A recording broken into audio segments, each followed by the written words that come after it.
The truth is, you're as dumb as they come. Huh? It's the house!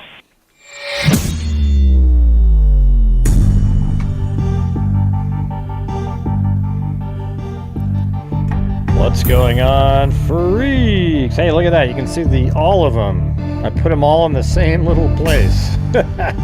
See, they get along, you know? They're just sitting around, waiting around, eating, chewing.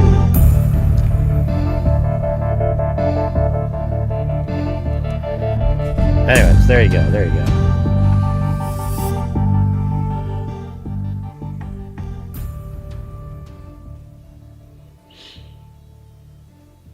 Yeah, unbelievable, you guys. Yeah, there's a happy, yeah, thank you. And happy Father's Day to all the freaks out there. The fathers that are in here. Happy Father's Day. Yeah, I was just watching Chris McDonough had this big, they went out to, you know, the Tucson where Nancy Guthrie lived. And apparently they finally have come to the same realization that we've been talking about for months in here. I mean, really, stuff like, you know, it's interesting too, because you have like the mapping issue where they did exactly the same mapping. And then all of a sudden now they've just realized that the killer likely knew the area really well because it's dark outside. And to drive around on those streets would be difficult. Exactly what we've been saying here for months now. So unfortunately, if you'd watched my channel, if you were somebody that happened to be watching, you would have had that information a long time ago.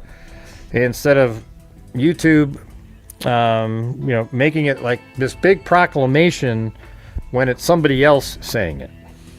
I mean, it's just unbelievable. It's actually freaky, to be honest with you. Yeah, and so we've been saying for a long time, see this map that I've got on the screen right here? All these purple cameras are where all the different cameras are around in the area that we've seen.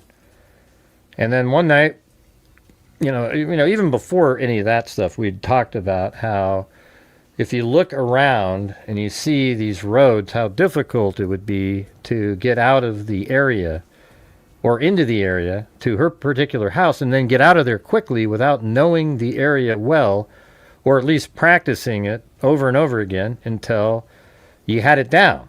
And like I've said 1,000 times, is when I went to the Idaho for the Koberger case and I drove around, it took me like 4 or 5 times to drive the loop that he did until it was just second nature, where I could just drive it and not worry about anything, and I just knew where I was going.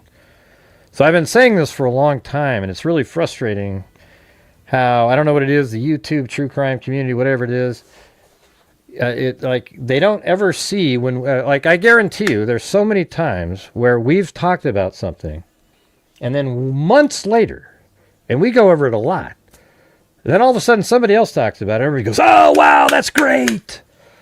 You know, where in the hell is YouTube? Okay? It's so freaking frustrating. It's unbelievable. You know, we've been talking about this forever in here. And we are the ones who went around and figured out the mapping and the route and then put Annie's map in there and showed how her map actually gets out of the area, avoiding all the cameras. So is that something that, and we asked the question, was that something that she was told and she put that out there? I don't know. And then you see it pop up on another channel who pretend that they sort of derived it naturally. It like a week after we talked about it. That's incredible. That doesn't happen. All right. Yeah. And how many times have we talked about how if you go down to Street View here and you move around, you don't have to be there to see how this looks. Okay. All the homes are off the street, and from above, you know, as I also said on my show, I've said this. This is what I've said. Look how it looks from above, how dense it is with all the homes. However, when you're on the street, they go to great lengths to make you feel as if you have your own sort of secluded area and you can't really see any homes. And of course, you hear something exactly like that again, almost repeating verbatim how I've said this. I mean, it's just, it's really astonishing and it's frustrating. It really is unbelievable. There's people that see it all the time, but nobody seems to ever care. I care. I guarantee you this, that if I saw somebody do a show on something, I would never come over here and present it as if I thought of it. It just would. It'll never happen. Okay? Never. And I just, man, I don't know. Great. People come up with this, really? Like with a week of each other after they've never talked to... It just, it's not true. All right? It's not true. But you don't have to believe it. You can just do whatever you're doing. Then also what they talked about tonight was that Annie works right here, apparently, at a nonprofit right in this location, right next to a used car dealership called Tucson Future Classics. And apparently there's this park over here where a lot of homeless people and drugs are available. So apparently that's enough to then go, there must be some criminal element there associated. And the thing is, it's 6 miles away from Nancy Guthrie's home, this park over here. So yeah, parks, these day and age have people living there that are, sometimes they do drugs, sometimes they do, whatever, right? I mean, who knows? But by the way, do any of you think that the hold on, I gotta get rid of this right here. Do any of you think that the individual looks? Well, I mean, he's not claiming that he's a homeless person. Okay, I will say that he's not saying that, but he's saying that maybe they're associated with the criminal element that shows up to these type of parks, right? Yeah, I don't think that he's a homeless person, and I don't think he's associated with the homeless people sitting there. And what he was trying to imply was that, oh, look, there's a car dealership there, and maybe the kidnapper borrowed cars. I don't know any car dealerships that let people borrow cars. You can rent one, or something like that. But I don't think most people borrow cars from car dealerships.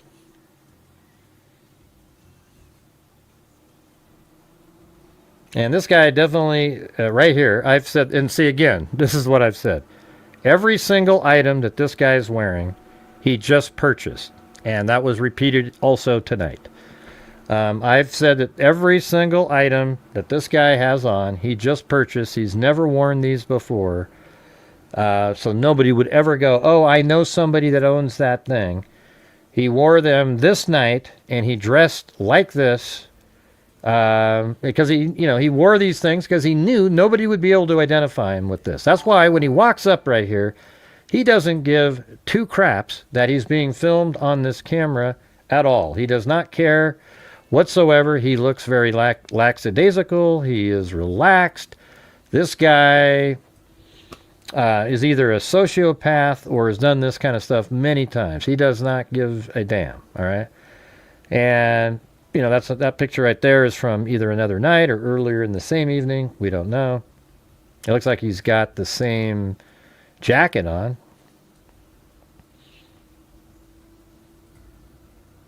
But he goes down and he picks up the plant and curves it into a shape so that he can pull off the camera. Now, again, see, this is what's always frustrating. We've said on this channel, at least I've been saying since the very beginning, that the only reason that the camera was removed was to hide the fact that a vehicle would be pulling up right in view of that camera. And then lo and behold, months later, it's out there by one of the bigger networks, and everybody goes, wow, what a great idea. That's fantastic.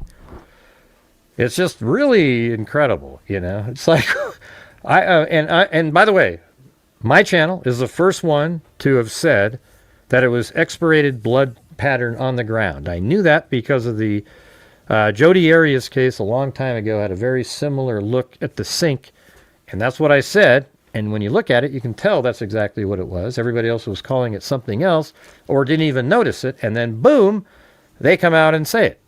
And then it's like, wow, so-and-so said.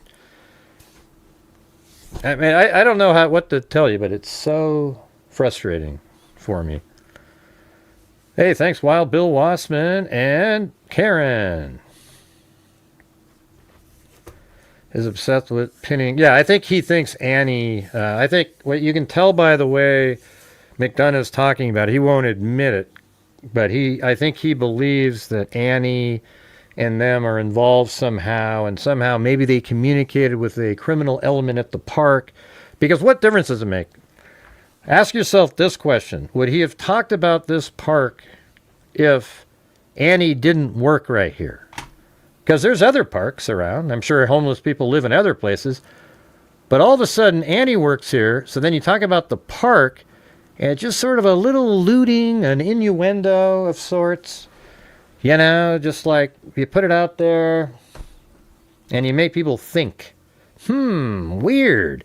So there's access to multiple cars. Maybe the person drove around in multiple cars on the other surveillance trips. That's what he was saying. That when this person drove to the house on other occasions for surveillance trips, it used perhaps they had access to other cars. So each time they went, that they could use a different vehicle, and law enforcement should take pictures of all the vehicles that they have in here and see if those are any of the ones that drove by, and et cetera, et cetera, et cetera.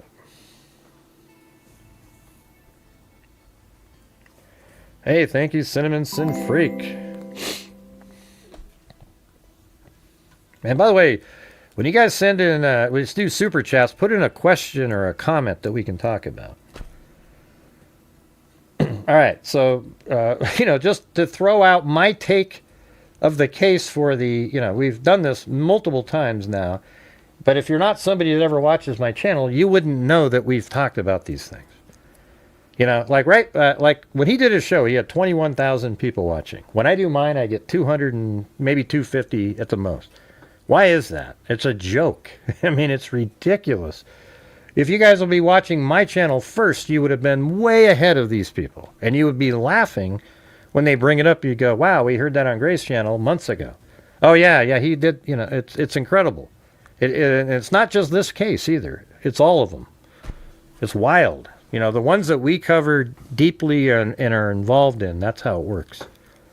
You know, you can do that in the Idaho case. You could do that in Charlie Kirk assassination, all of it.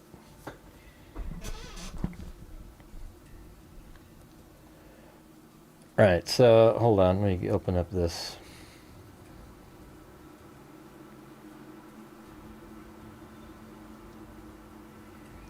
But hey guys, let's see if we can get the support for the channel up tonight. Okay, we've just had these really struggling nights where we have to just struggle. And of course, when you have 20,000 people watching, you don't have to struggle. Okay, we do here. YouTube just picks their winners. It's the craziest thing you've ever seen. There was no breaking news. There was no breaking news.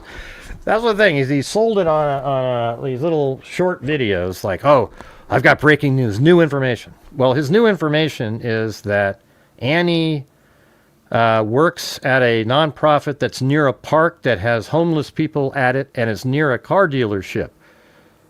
And then if you imply that the person who went over and did the scouting in the neighborhood may have changed vehicles, what a great place to have that.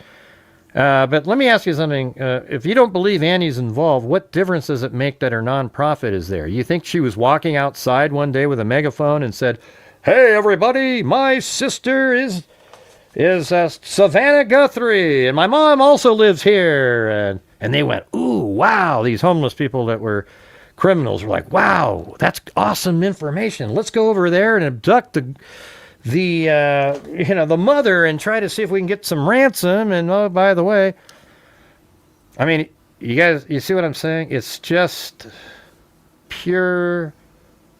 Here's the thing. I don't know if he has some inside people and they're looking at shit like that, so he goes out there, but I don't think so. And the reason I don't think so is because he spends a lot of time trashing law enforcement over there, and I don't think they'd be willing to share information if that's what you're going to be doing. So I don't know, I don't know where the information's coming from. Oh, you did try to do a challenge, Karen? Where is it?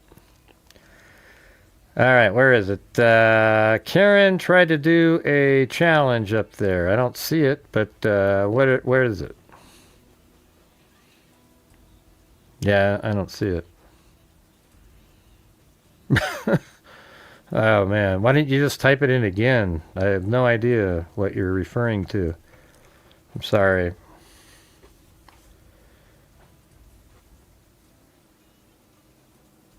Yeah, I don't know what... what is Dr. Brucato talking about when he talks about a waiter? What is that? What does that mean? I don't get it. What does that mean?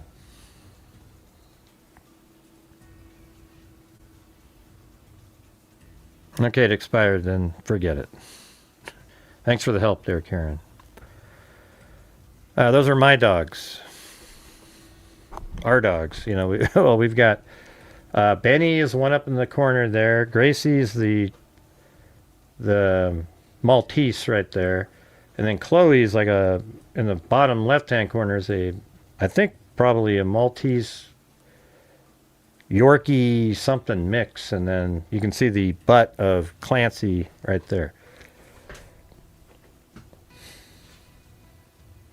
Chef designs the plan, waiter carries it out. Is that what that means? Okay. Right. Let's see. Do I think that? No, I don't. I don't think that at all. And the reason, you know why I don't think that? The guy's behavior. See, we've talked about this many times. I think this guy is a nut job, and that's what he is. If you had let's say you're a lower person on the totem pole, and somebody says something like, "Hey, I need you to do this." Are you going to look like this guy, just kind of chilling around? Just kind of like, this guy doesn't look like, he's just there on his own time, man. He's not on anybody else's time frame here. This is his thing. He's doing it for himself. And so whatever it is, it's for him. And I think he did it right. The nut job theory is the best one. That this guy is just a psycho who did this, and I think he did it, and it answers all the questions. So one of the ones where you say, a ransom that went wrong. Well, what's wrong with that one? Well, why did you send it to TMZ? That isn't where anybody that's legitimately looking for a ransom would ever send it. So then you'd think that they sent it to TMZ to get attention out in the media and have people talking about them and get them excited. So then, he sent it to TMZ, and then Nancy Guthrie was never going to live in his story. He killed her that night somewhere, and he didn't kill her before leaving the house because he needed her to assist herself in getting out of the house. That's it.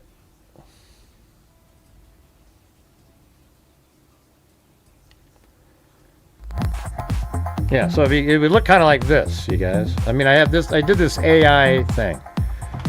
See, here's where the car was going to be parked right there. See that?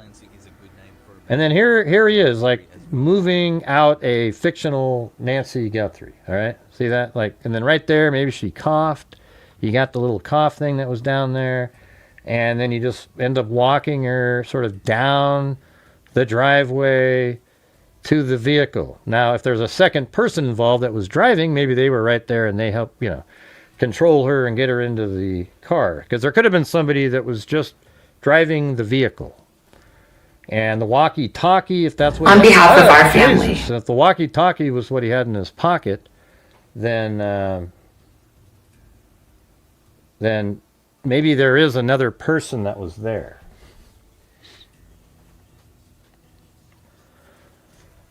Hey, thanks, Jim Lawn. Wild Bill Wassman. I guess we need 3 more to get to Karen's secondary challenge. I didn't see it. I was doing the show. All right. So let's go back out here. I'll just go through my theory. Okay? And you can tell me where it's wrong. But so we're just going to go with the psycho theory that there's a guy out there that knew that abducting Nancy Guthrie would be a big in the media, and it's much like an arsonist who sets a fire and then goes back and watches the blaze and then, relishes the media coverage and just that kind of thing. Because in this case, I don't think Nancy Guthrie was ever going to live. So we have the timeline right here. And so at 5:32 p.m., Nancy travels to her family, right? So at 5:32, she takes an Uber over to Annie and Tommaso's house. And that means she left her house at, 5:32 and then got there at 5:42.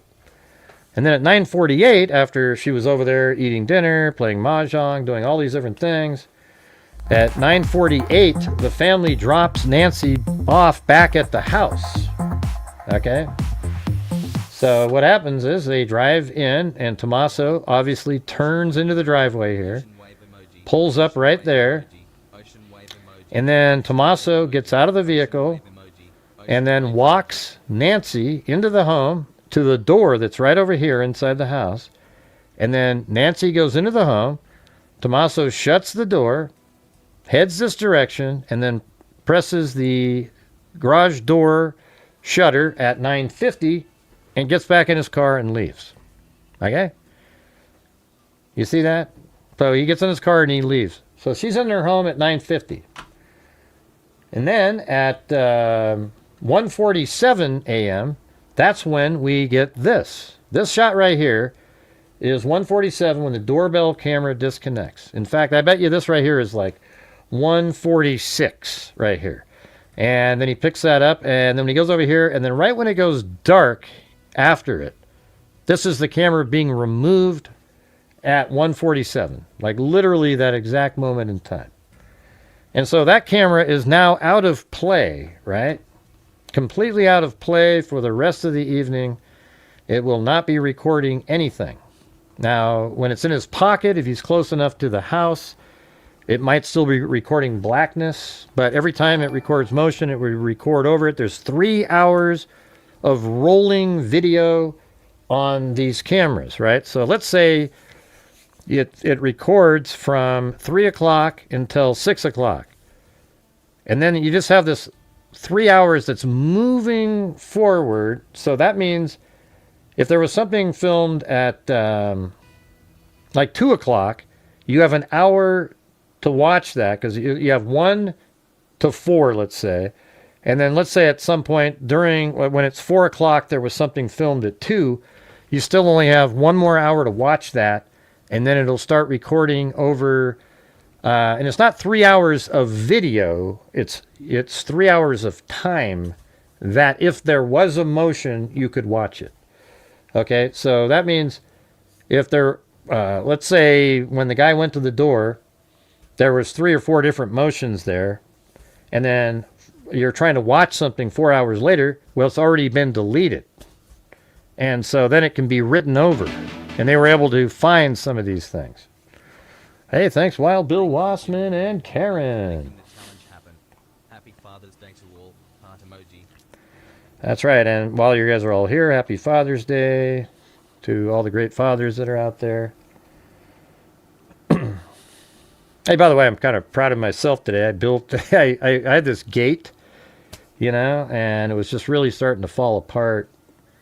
And so I sort of back engineered it. I just saw all the parts that was used and then had things cut the right way and then put them back into place, and boom, it's better than it was before that one. So there you go. Took me most of the day, but I'm sure somebody else could have done it quicker. All right. So we just went through. So at 147, you see the guy removing the camera. Does everybody agree with that? Okay, let's just make sure. Does everybody agree, since we know that the front door camera was disconnected at 147, that that's what's happening right here? This is the front door camera here. It's right around this time frame. Does everybody agree that this is, you know, it's got to be. This has got to be around 147 when this happens, right? Do you guys agree with that? I mean, around that time. Sure, it could be 145 and something, but it's right around there. He achieves it. All right, now you'll still hear other YouTubers that claim that it could have been a different camera. It's just garbage, okay? Don't listen to them. So 147, this camera was removed. And so that one's out of play at this point. Now, the two theories regarding, you know, the vehicle. Now, if he was by himself, he could have parked the car, for example, right there. It's a great parking spot. You go, look at this little area. Just park right there, far enough away from that home. Nobody's really paying attention. And then you could easily get out in either direction. All right, so you could go around that corner, and then you would just pull into the driveway. All right, so that would have been, if he was by himself, and that was 147, right after he removed the camera, what would he do? Well, he would walk away for a bit to make sure that while removing the camera, it didn't set off any notifications or alarm somebody else that there was something that's happening at Nancy Guthrie's home. So he went away. You know, he could see the house, but he walked away for a little ways and watched and waited, and maybe waited about 20 minutes or so. So that would make it at about 2:07. And then at 2:07, he goes, okay, coast is clear.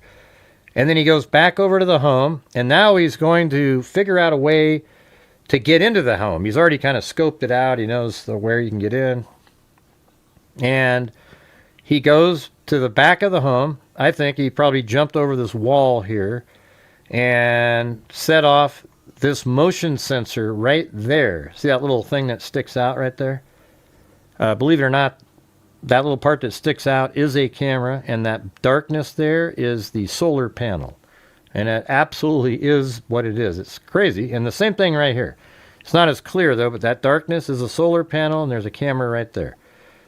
The camera right there, you know, it's also a possibility, but at 2:12, software detects person on camera, but there's no video available because they had no subscription. All right, so when the person came back over here, they could have came over the wall here, and at right around like 2:12, so they got back to the house at 2:07 after, you know, making sure the coast was clear, as Jason just typed in. Then came over here, and then jumped over the wall, and then that was filmed at 2:12. But it could also be, I mean, there's other, you know, elements that you could come up with, that he went inside the house, you know, propped open the side gate, and then there's also a door here that was propped open right there. So if you looked around like this, according to Ashley Banfield, a door right inside there was propped open, and then so was this gate right there. The gate swings this way towards the house, so this potted plant apparently was used to prop it open. See that?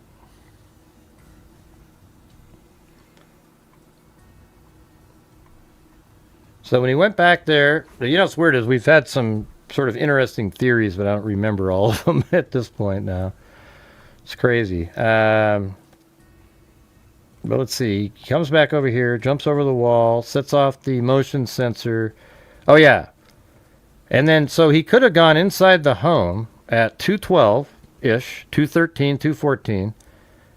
And then he goes in and he confronts Nancy Guthrie. And he had these gates open for easy escape. Like, if something happened and somebody showed up, he could just bolt out the back door, either go this way or over the wall there. It just allowed him to get the hell out of there. All right, but at 2:13 or so, he goes inside the home after setting off the motion sensor at 2:12. And then he confronts Nancy probably at 2:15 or so. And then at this point, maybe he just tied her up. Like, tied her up with, duct tape, tied her to a chair, etc. And then he goes out and gets his vehicle himself, knowing that she is tied up. Now, he could have, at that point, even gone out the front door because he removed the camera already. So he could have came out the front door, went over to his vehicle, then at that point, pulled it around into this area, and that would minimize the amount of time that the car was here. So let's say at 2:07, if he had noticed that, the cops weren't showing up, and then he drove over there, that means his car would be sitting there from, 2:08 to about, 2:28, which is 20 minutes. That's a long time. But if you have it where he goes inside the home, he confronts Nancy Guthrie, and then he secures her in the home, then he exits, then gets his vehicle. This is when he's a sole actor. He gets his vehicle, then he pulls it around to here at like 2, maybe it could even be later than what I was just saying. So let's say he goes into the house at 2:13 and he confronts Nancy Guthrie, ties her up, etc. And it takes him, 8 minutes or so. And then at 2:20, he leaves the house. He goes and gets his vehicle, pulls it up there at about 2:23 or so, and then he finally gets her out the door at 2:28. Okay, you see that? So 2:28, the pacemaker app shows it disconnects from the phone. All right, you see that? So the pacemaker app disconnects from the phone at 2:28. And what that means is that her body is too far from the actual device inside the house that reads the Bluetooth connection from her pacemaker. Okay? It doesn't mean that her phone, it has nothing to do with her phone or anything. It means the pacemaker inside of her body is too far from the device by her bed to actually pick up a signal. Okay? That's at 2:28. And then then we have the next day. That's not really important to me. 11:56, the family checks on Nancy. 12:03, they call 911, etc., etc., etc. The only thing that's relevant about that is, like, originally people would say that Annie and Tommaso didn't call law enforcement for a long time. They spent a long time at the house, but it turns out all that information was BS. And they got there at 11:56. And they called 911 7 minutes later after they noticed probably different things were awry and blood, etc. All right? So there you go. Yeah, we've talked about that. So I've said this 100 times on the show. Like, law enforcement is going to know exactly when the confrontation happened in the room. They'll know if it was like, 2:21 or something, or I think the confrontation happened in the room before 2:15. I think it's before 2:15. And I think her heart rate, etc., just kept going crazy all the way up until 2:28. I think she was tied up, maybe. I don't know I'm just throwing it out there as a theory that she was tied up. Then they went and got the car. Now, if he does have a walkie-talkie in his pocket, which it does look like he has something in his pocket that you can see the antenna of, then it could be that at around like 2:20, he gets on his walkie-talkie and says, hey, bring the car around. We're ready to go. Maybe 2:22, 2:23 even. And then the car pulls up and there's a second person that helps get her into the vehicle and drives away. So those are the two scenarios that make the most sense. However, I think it's just one person, you guys. I think one person's doing all this, and I think the scenario that makes the most sense is that this is a crazy person, a psycho, a nut job, an individual who just did this for, like a serial killer does something, or an arsonist. He did it to get the media exposure. I don't think he was ever really trying to get a ransom of any kind, and nor, and then, I guess you could say if it is a ransom gone wrong story, it's the only issue I have with it is why the hell did you send something to TMZ? Okay, but I just think it's a local person, a single person, and I think that they know the area well. They either went there many times that night, and the thing I believe though is because of what we've worked on in here, what that we were copied on, is this mapping thing here. This mapping indicates to me that this person is really familiar with this area. It's not just a sort of a, like I did when I went to Moscow, Idaho, where I got to know that one route, okay? Right around the neighborhood. It was like, okay, it was kind of difficult. I mean, I can show you that one. Let's just take a look at that really quick just to show you, and I'll show you how it's different, even way different here. So if we go up to, let's see, Moscow, Idaho. Where are we at here? Oh, there it is. Pullman, Moscow. I'm pretty good at just remembering. There it is right there. All right. So Koberger, when he was committing the murder, before that, he was driving around that night. He kept going around like this and then around.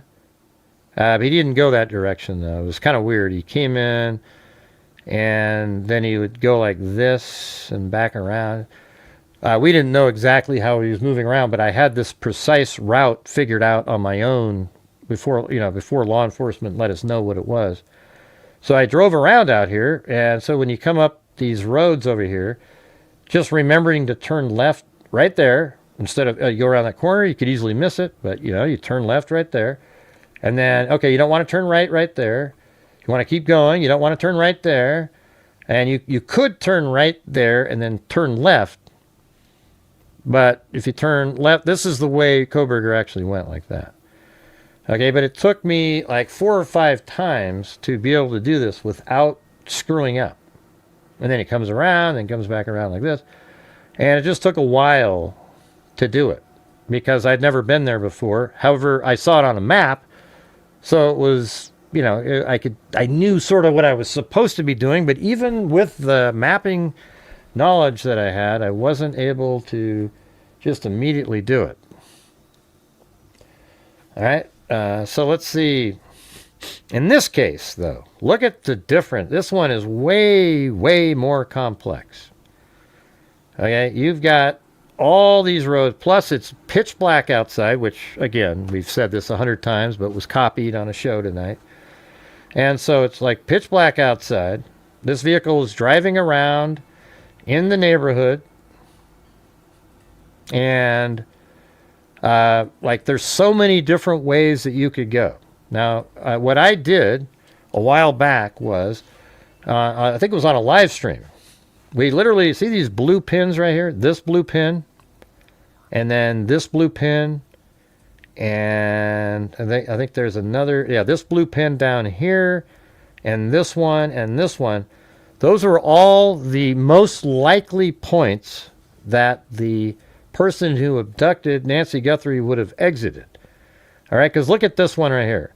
Do you think it would be reasonable to, in the middle of darkness, wouldn't you want to have a precise route, easily memorizable? Like, you're not going to turn right here and then go left there, come around here, remember to take that right, and then boom, you're on this road. This is very simple, though. From Nancy's home here, you come out, you drive this direction, you come around, and then you take the first right at looks like a four-way intersection, and then boom, you're right on the main road there. Very simple. That's why that one got a blue.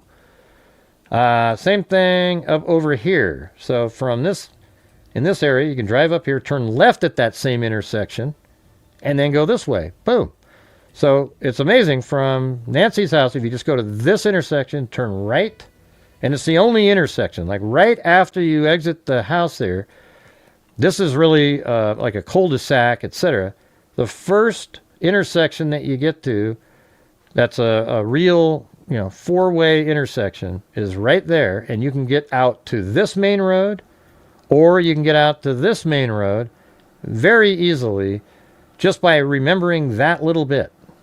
Okay, then there's also this possibility where you come out, take a left, and you come down, and as soon as you get to this area right here where you just remember, when I can't go straight anymore, I turn left, and then boom, you're right on that road. It's really easy. And then all these red ones are just not likely at all, so you just mark those off. And then we've got this one over here. Now, this one's interesting because that was in Annie Guthrie's route. But hey, guys, any chance you guys could help support the channel tonight? We need channel memberships. We need some challenges going. Right now, we're just absolutely struggling. Yet again, we're at 1/8 of the nightly goal. So, as you can see, we've had massive lull in here. I need your guys' support when we do these shows. All right here is a very easy exit point too. So from the home, you turn left, come out, you take that, you take a left, come down here, and then instead of turning left there, you take a right. And I guess, see, and this is where it's a little bit more complicated because you have to remember to turn left and then right again, etc. But it gets to the point where you look at it and you say, like it. To be able to move around freely through here, you'd have to have knowledge of this. Like, you'd have to really feel like, it's just secondary nature. You've lived there your whole life almost. It's like really simple. And so one of the days we went around and we put these cameras all around where there's cameras. We went and looked at each of these areas. Now, you can actually wipe this whole area out over here.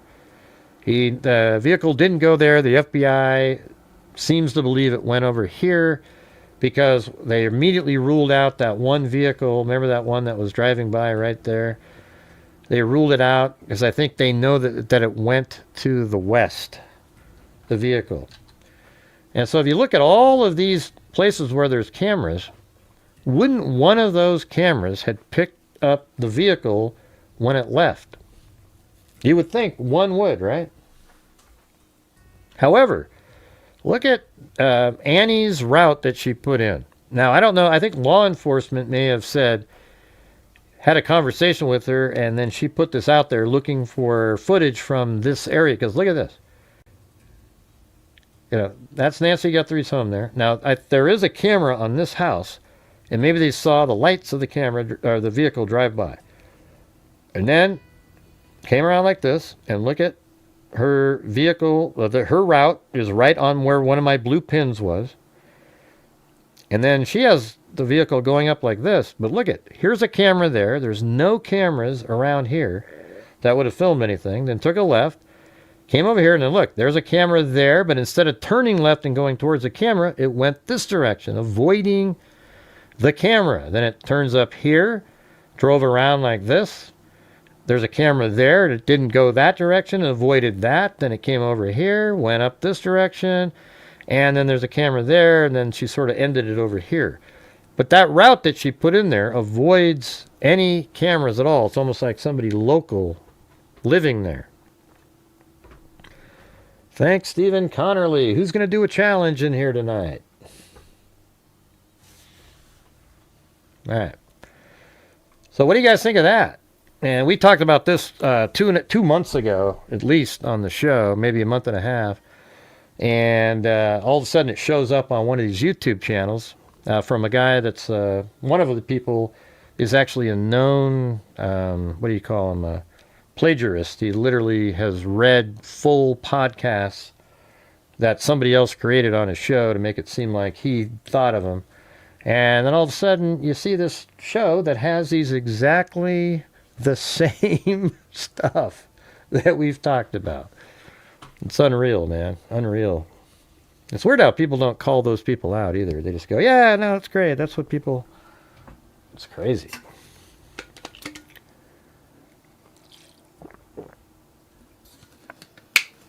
Yeah. It is. It is stolen.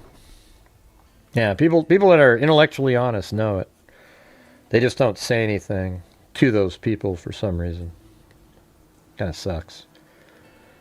Oh, wow, looks like the dogs are about ready to get their meal. So they have to be separated or Benny will eat it all.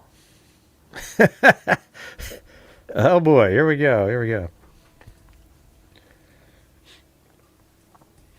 All right, so, talking about I haven't talked about this on my show, the stuff that he brought up later. He brought up this Estevan Park here.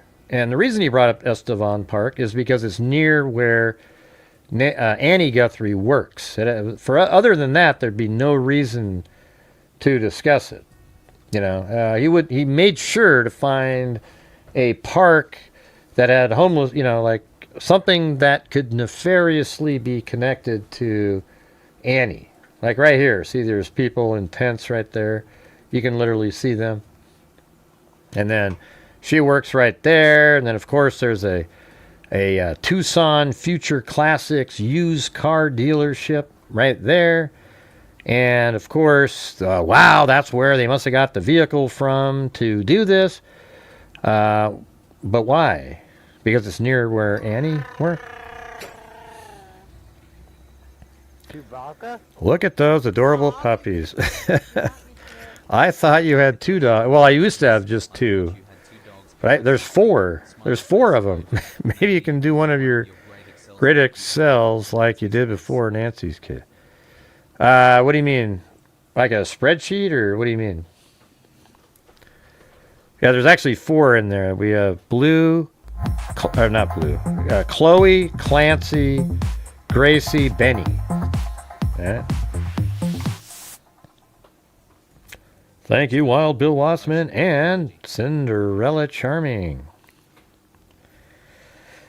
Yeah, look at that. Wild Bill's going for a wave, you guys. Going for a wave. The only way waves work is if somebody else waves in. How precious, 4 of them. What about? Yeah. Sometimes it's a little much, with the 4, but, oh well. It is what it is. I care about all of them, My favorites, though, since it doesn't really hurt their feelings, is Clancy and Chloe. Those 2 are they're nice to everybody. They're easy to deal with. Benny is so, you try to reach in to pet him, he always backs up. He backs up to everybody, even my wife, to me, anybody that comes over. And even after you've had a great day and you guys a whole time, I think his vision sucks, like he can't see or something. So how many of you guys watched that show tonight, though? Do you think there's any relevance at all that Annie worked here, and then there's a park here that has homeless people in it, and then there's a used car dealership right there? What would be the relevance there? What relevance does that have? I mean, it's amazing watching the comments of the people just going, wow, This is so great. You know what I think? I think that there's people out there that believe that Annie and Tommaso or whatever are somehow related, and that's what sells on YouTube, and so people sell that crap over and over and over again. It's just ridiculous. Let me ask you something. For those who watched it, do you think that this park would have been brought up, or this used car dealership, if Annie didn't work right here? And then if not, why was it brought up? So what is the significance about Annie working right here and there being a used car dealership near a park where homeless people doing drugs live? I mean, I think it was it was so hyped, that show, that everybody was watching it. Like, I saw it on Facebook. Oh my God, 5 o'clock, new breaking information. Well, what's new and breaking about this? This is something that you associated things. If you have inside information, great, about something, but we don't know. But you're associating things that have no business being associated. I mean, it's ridiculous. Let's type in parks. Hold on. Parks. All right, look at all these parks. Hey, why didn't you pick this one over here? No, maybe not that one, but how about this one? I mean, hell, there's probably a few homeless people living in this one. Why didn't you pick that one? How about this one over here? How come you didn't get that one? Jesus, look at this sucker. There's probably a few homeless people living over there. And then you've got like this one over there. Apparently right across the street. I guess that's just the name of the street. But I'm just saying, I just think it's irresponsible to do that. To get everybody excited about something with just absolutely nothing other than, yeah, sometimes people in these parks live in tents. Hey, thanks, Karen, up there. They live in tents and they do drugs. They do that sometimes. You know? And he did say on there, he doesn't think it's a homeless person.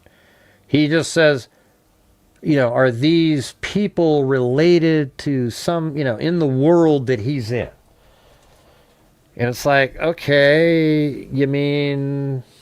I mean, aren't all criminals in the same world, really? Hey, thanks, Wild Bill Wassman. I don't know. I just wish... it's just frustrating. Man. More, that was not clarified. You might not work where? What are you talking about? Yes, A might not work there anymore. Oh, you mean Annie? Yeah. You can just say her name. I remember at the beginning, I think that law enforcement was looking into Annie and Tommaso, just like Ashley Banfield said. And then I think they probably cleared him at one point. And, when you see Savannah at that memorial putting her arm around Tommaso, I mean, at that point, that was so long after that you would think law enforcement would have told her, hey, we don't think they're involved.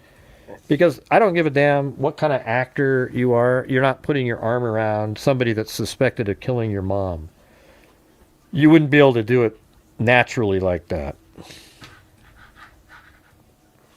So I'm not saying it's not possible that there's some kind of connection, that somebody hired somebody to do something. Obviously, that's got to be a possibility. I'm not seeing it right now. I think it feels like stuff like that was cleared up. But if you watch people like JLR and this guy, everybody in the chat just keeps talking about how it's Annie and Tommaso all the time. They put little tomato fruit, inside the chat there. It's ridiculous. Okay, everybody thinks that in that community, and that's who gets the views. Now, we've gone through this case, I think, in the absolutely the most logical, common sense, factual way over anybody else doing it. Okay, we don't talk about wrench attacks. Okay, does that sound reasonable to you? A wrench attack. That somehow somebody got a hold of Nancy Guthrie and we're going to try to beat out of her the cryptocurrency account number. That's ridiculous. How many in here think Nancy Guthrie had, I mean, if she did, man, wow. An 84-year-old person that is on blood thinners, pacemaker, just kind of chilling, through the rest of their life. They're going to have a crypto Bitcoin account? Does anybody think that? Honestly. So where in the hell is this coming from? This wrench attack thing. I mean, seriously. Where is it coming from? It's like these people.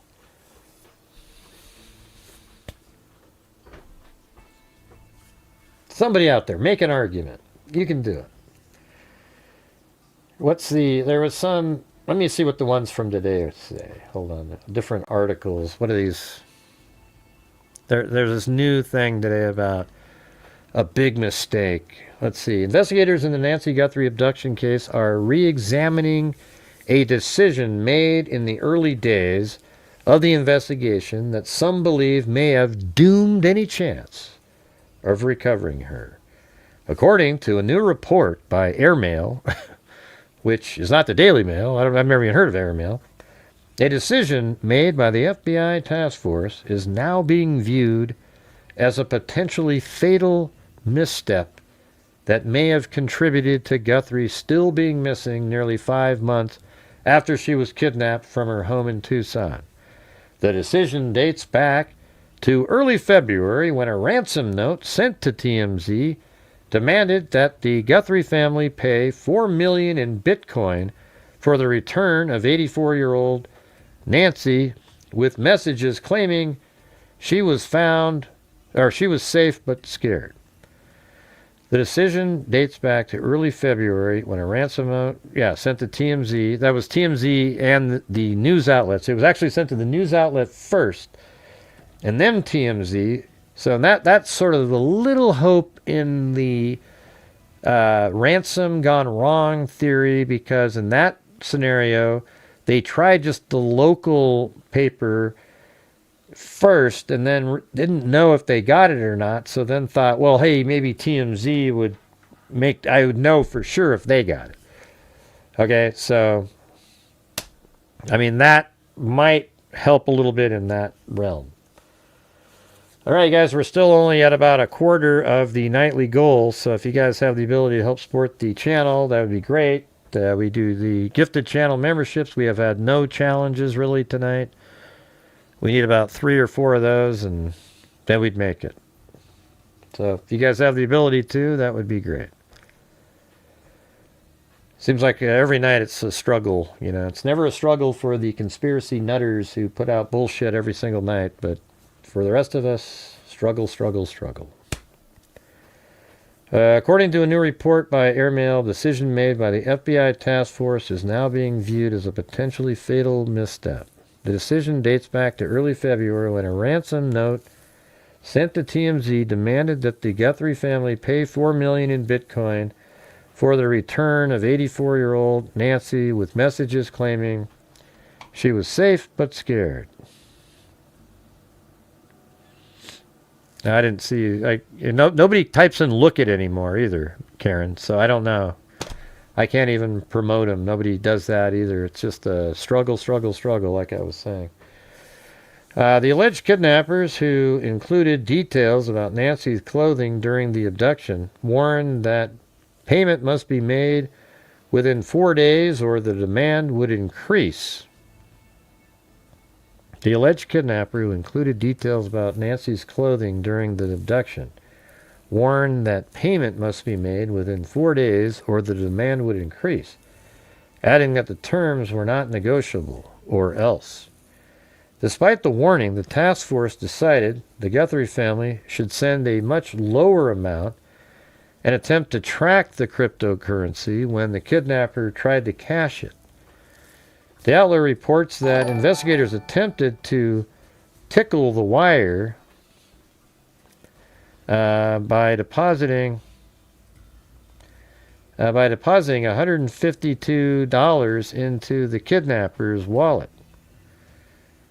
But the amount reportedly proved insufficient for the plan to succeed. By $152. What a joke. Gee, why $152? You know, by depositing $152 into the kidnapper's wallet, but the amount reportedly proved insufficient for the plan to succeed. $152. Jeez. All right. Are you guys going to be able to help support the channel tonight? We just went through that, and here we are again. You know, we had, I guess Karen apparently had a challenge, but I wasn't made aware of it to try to promote it, and that one fell by the wayside. Despite expectations, nothing happened, meaning the money remained untouched in the wallet, and the kidnapper could not be tracked. See, they could have put $1 million in there. Sources close to the case told Airmail that the task force had sorted messages from potential kidnappers into the good, the bad, and the ugly after the original ransom email was sent to TMZ. Another message from the same IP address arrived after the deadline had passed and has since become known as the bad email. The second note, sent on February 6th, reportedly opened with an apology, according to a person. This is kind of interesting stuff on this article. We've heard sort of parts of this. The second note, sent on February 6th, reportedly opened with an apology, according to a person close to the case, and went on to say that Guthrie's body could be returned for the same $4 million sum or another amount. Following this note, Nancy's daughter said Today's Show co-host Savannah Guthrie, supported by her sibling Annie and Cameron, directly addressed her... see, didn't I tell you guys that?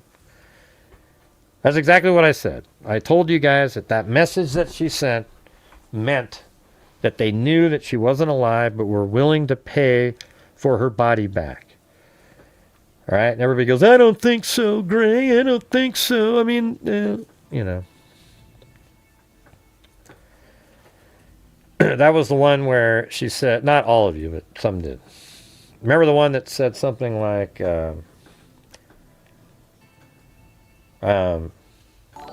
we understand you now. We want to have our mother back so that we can celebrate her life and so that we can have peace. So really have peace, and we're willing to pay for it. So what they're saying is, listen, we'll give you money so that you can tell us where our mother is, and that'll give us peace, and we'll at least be able to celebrate her life and bury her and know where she is. Okay, that's what she was saying. Thanks, Wild Bill Wassman.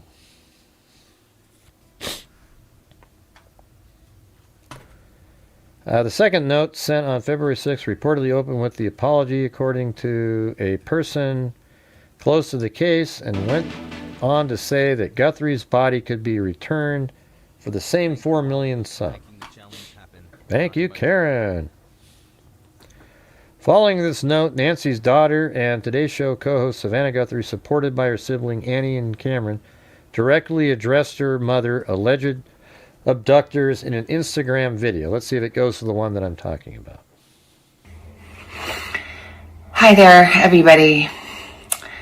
I wanted to come on and just share a few thoughts as we enter. Okay, that's not the one that she did that. There's nobody supporting her right there. It's the one where all three of them are sitting there. So they didn't even get the right link. That's how lazy these people are that do these articles. All right, we beg you. See, it says right there. See, this is the one I'm. See, the link that they gave you was her talking and was not the right one. Right below, it even says, "We beg you now to return our mother to us so that we can celebrate with her." That's a different one. That they were all three sitting together. This is the only way we'll have peace. I just said that. I haven't read this article yet. This is a very valuable to us, and we will pay, she said. In her first TV appearance, so thank you. Absolutely vindicated for how I analyzed that back then. Hey, thank you, Karen.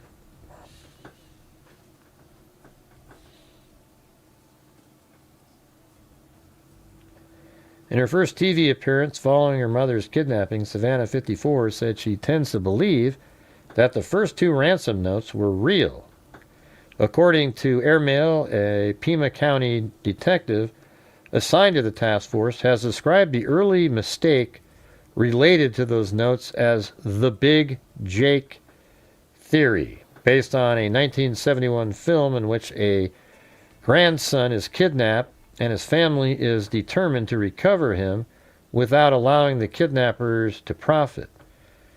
The Today Show host and her siblings have continued the post-emotional appeals, etc. They've also offered a $1 million reward for information leading to the recovery or an arrest.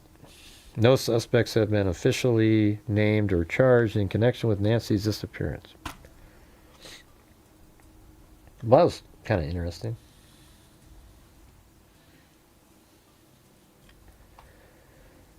So I guess this is in Sunday Guardian.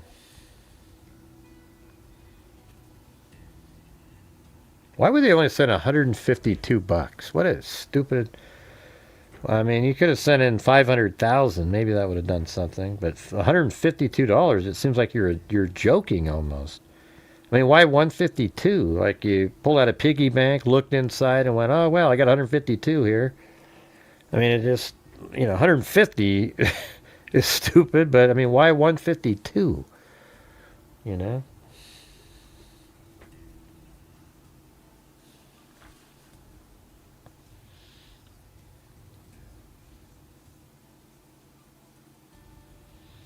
Let's see, Nancy Guthrie case, latest news, all the evidence so far. The blood sample, footage from multiple surveillance video in the neighborhood. Police are also recovered surveillance footage from the same places near the 84-year-old woman's home from some places. Data from a mobile app connected to Nancy's pacemaker. The FBI noted that the data was recorded till 2:28 a.m. and then abruptly stopped.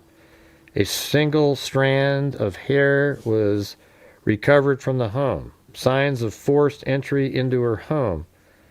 I thought there was no signs of forced entry. Maybe there is. Now, human remains recovered near... That's absolutely irrelevant. Doorbell video footage from her home, which showed a masked man. Yeah, that should have been your first thing up there. Nancy Guthrie's case. Who are the suspects? Nancy Guthrie case. Investigators update. I don't know. I just want to... We can just go over this stuff that we were... I mean, I watched the McDonough thing, and, it's cool that he went there and everything like that. But, it's just... we've been saying the same thing that he somehow just figured out, that you'd have to have known the area. Based on how dark it is at night, you'd have to know the area to be able to get around. That's what we've been saying the entire time. And that it would be difficult to make your way out of there without knowing the area, especially like right after you do the abduction. You want to have a quick, easy way to get through the area undetected, especially probably minimizing your time on main roads, Because if somehow law enforcement was made aware, they'd be driving on main roads and then turning onto other roads to get to the house. So you might look at, different routes that you could take that you're sort of avoiding any of the main roads. Mm-hmm.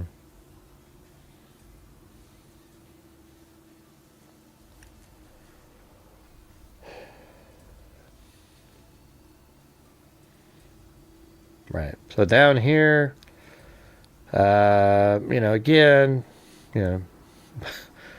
it just, to me, it just seems really, it's disappointing that people buy into that kind of stuff. Like, oh, here's where Annie works, and therefore there's a park next door that has tents.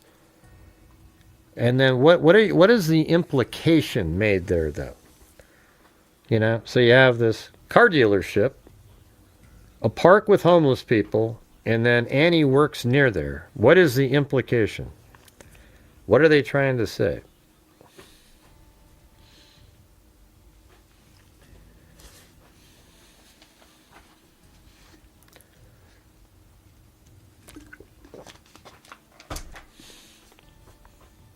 Anybody?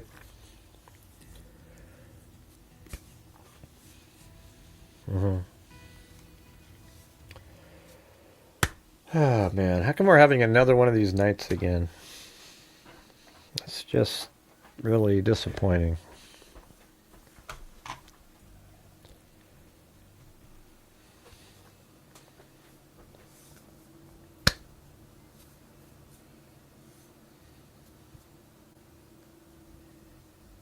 Mm-hmm.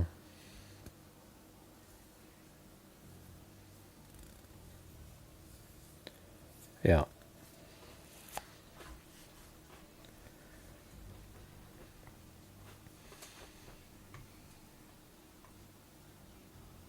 Do you guys have any comments? Anything? Oh, Jesus.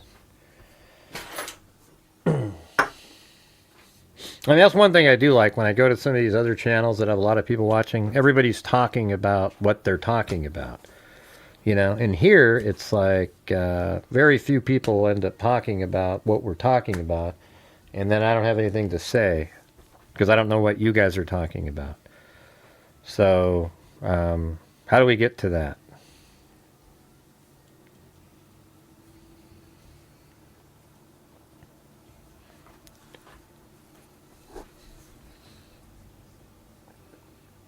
Yeah, looks like Clancy's eating something.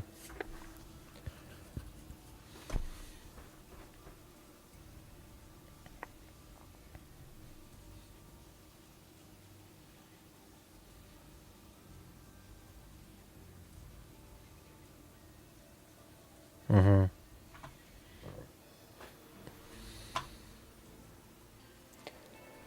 Keep having to refresh, huh? I don't know. I don't know what to tell you. I don't think it's the show. Is anybody here, though? Anybody have any comments about the case or anything?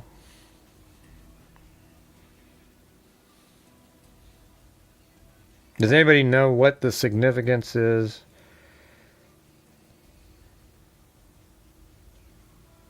Have been done. How do we know no interviews have been done? Welcome, Vivian.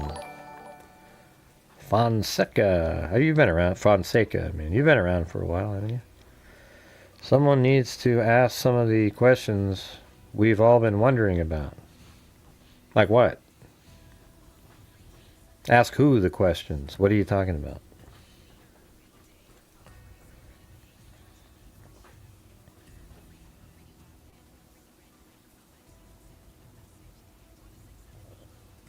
Mm-hmm.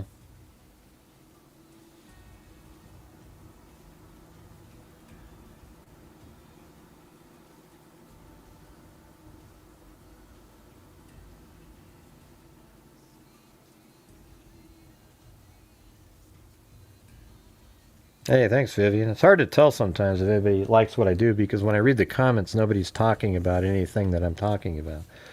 So it's like, yeah, jeez, why bother, All right. Yeah. So I really just wanted to talk about, go through the case again and, say the stuff that we've been talking about for a long time, which seems to be picking up on other channels now as if they'd never heard of it, but it's too similar to ignore. It's pretty wild. Now, the only thing that was new on the information that he put out, which isn't really new, it's just wild speculation. I could do the same thing. We can do it right now. I was really interested in this park right here. This park is really interesting. Now, if you look at it, it has access to main roads, you see, and then it's not really too far away. It's about 5 miles away from Nancy's house right there. Now, if we look at it really carefully, we might notice that there's some homeless people that are standing around outside. Now, is it possible that one of those homeless people knew something? Now, I know that Annie's probably driven by that park a few times. In fact, I know she goes to this McDonald's that's down the street. So, I'm not connecting them in any way, shape, or form, but it is close to the McDonald's. I've been watching a lot of Europe people living. Yeah, it's pretty cool, isn't it? Yeah, it's pretty amazing. Yeah, it's like they're so shocked at how great stuff is, It's pretty wild. Like they always hear these stupid stories over there from their socialist countries. Yeah. I'll just tell you what I think. I think that I think Chris McDonough believes that Annie or Tommaso have something to do with it, and that he sees where she works, and then sees a park near there, and then there's homeless people that live in tents, and then has a theory that, oh man, he's been there multiple times, so maybe he used different cars each time. Hey, look at that, there's a car dealership, a used car dealership right there. So now he's implying that they're all connected, that the Annie's work, the car dealership, and the park with the homeless people are all part of, somehow the world that these people at the park live in intersect with the world that the abductor of Nancy Guthrie works in. And then if you interview, look at in any case, if you talk to the underworld people, somebody in that world might have an answer to something. So it's not revolutionary to come up with that idea. But I think the fact that this park was brought up in association where Annie works, that can't be ignored. Why does it matter that Annie worked right there? You guys understand that? Like, what difference does it make that Annie works right there? Hey, thanks, Vivian and Jim Long. I'm just asking right now, what difference does it make that Annie works right here? For anybody that watched that show earlier, can you tell me why that was mentioned? Like, what difference does it make that Annie works there? You think somebody like from the park was walking by and found out that Nancy Guthrie was the mother, who happens to be the mother of Savannah Guthrie, and then they devised a plan? I just want somebody to give me an answer to that question.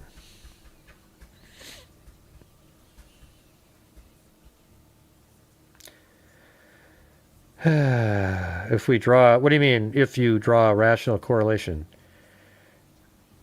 Yeah, that's, the question at the end of the show was, what was it? I can't remember. It was something like,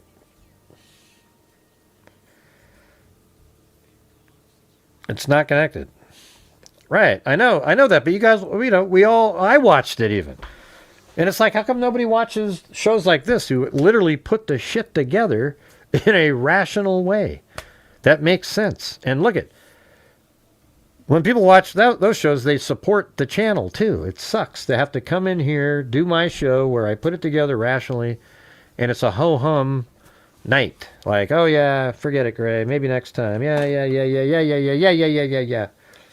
You know, and I don't know, man. My channel relies on you guys, and here we are again. Next night, struggling again. So, like I said before, if you guys want to give some memberships or do super chats, whatever, that'd be great.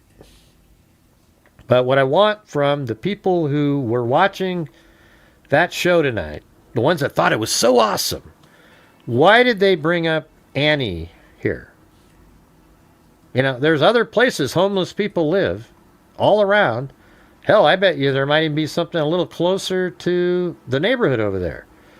You know, maybe somebody lives in like right in there somewhere, you know, like right there, and it's up by, you know, a little closer to the house, etc.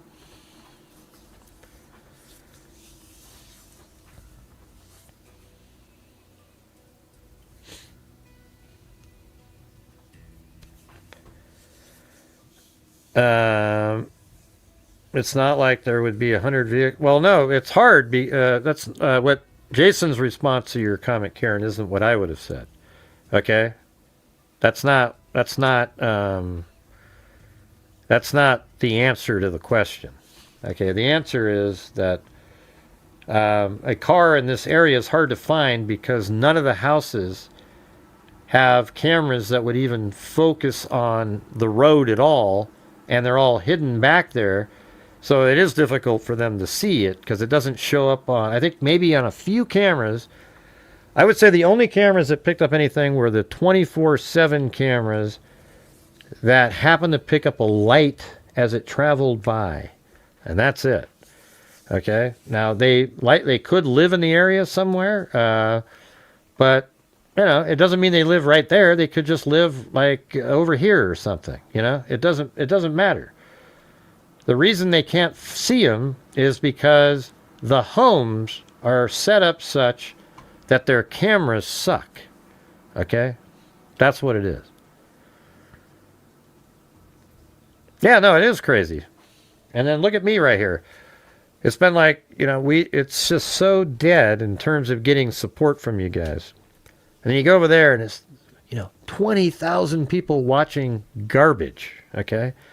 Literally shit that, I mean, you know, I don't know what to say. I mean, it's not really garbage.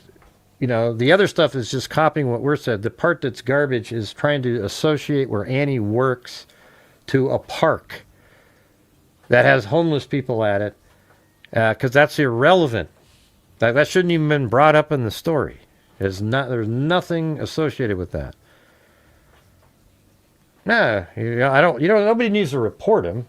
It's just the way it is, you know. It's, you know, I mean, this is the same person that said Brian Laundrie was a guy on Twitter, and even after they found the bones of Brian Laundrie, kept saying that person was still Brian Laundrie. I mean, it was amazing. It's like they found the bones of Brian Laundrie, but the guy on Twitter is Brian Laundrie, who's talking to people.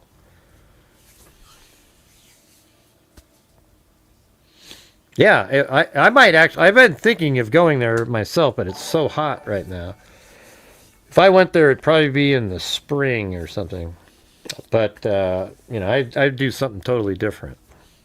I'd probably put videos out that people could look at and try to figure shit out themselves.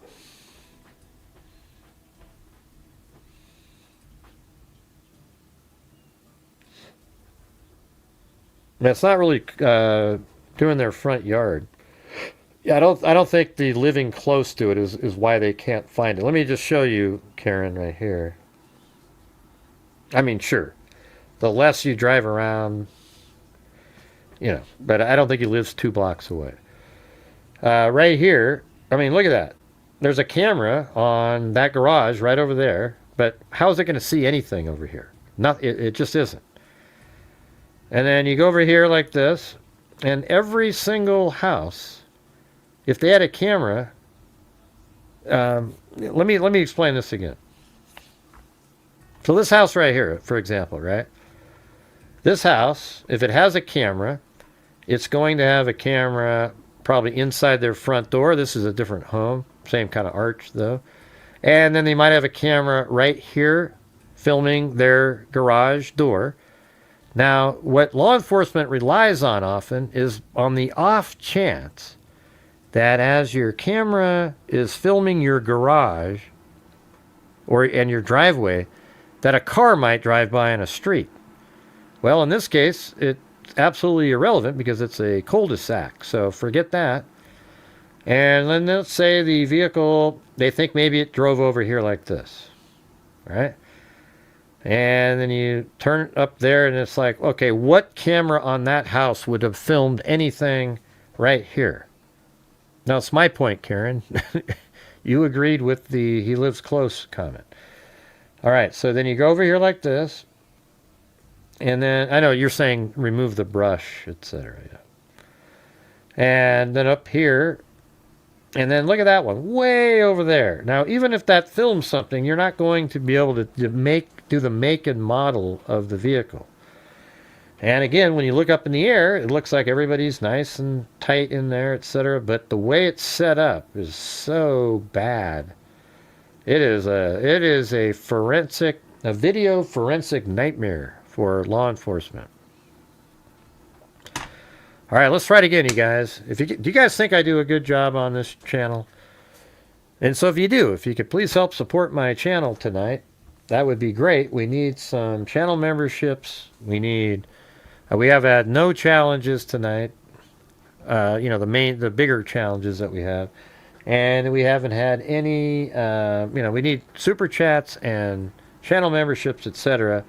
Because unlike the other channels, my channel's donated $298,000 since January of 2020. So I'm still trying to do that using some of the income that comes in. We donate lots and lots of money every single month. We've already given out $1,000 this month. And the only way for that to happen is if you guys are helping support the channel, which tonight seems to be one of those nights where people just aren't doing it. So if you guys have the ability, that would be fantastic. We have a scholarship fund where we gave out $6,000. The first year we gave two $3,000 scholarships out. The second time we did it, we gave three $2,000 scholarships. And that's what we're doing now. So and then we've given out, again, three $2,000 scholarships. So we've given out 18. We currently have funded the fourth round of that, which we're just looking for the winners.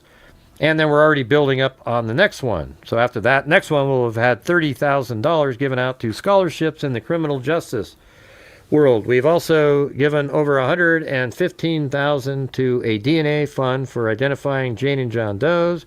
We've given over around $110,000 to total to NCMEC, the National Center for Missing National Center for Missing Exploited Children, Texas EquiSearch, and RAIN, all those combined, about 110.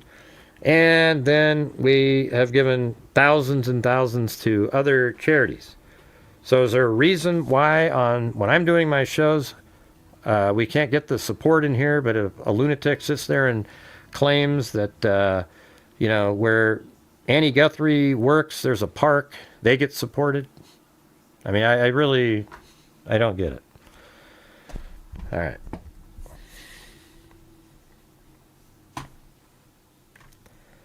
All right, where are we at here? Thanks, Vivian. So I need your guys' support, you guys. I didn't say that to say that into a vacuum, where it just goes in one ear and out the other.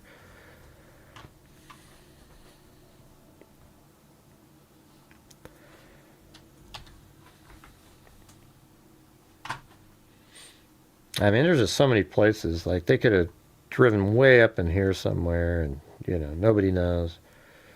I don't think she was ever going to live through this. That's my opinion. Well, I have, that's my main theory. The second one is a ransom that went wrong and that she died before they were able to prove that she was alive. I mean, that has some possibilities in it. It's just, the whole TMZ thing is the thing that makes you kind of wonder about it.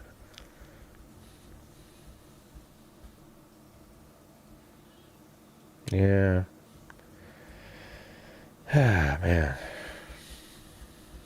Because right now, you guys, we're not even at 50% of just a normal nightly goal. Does that seem acceptable?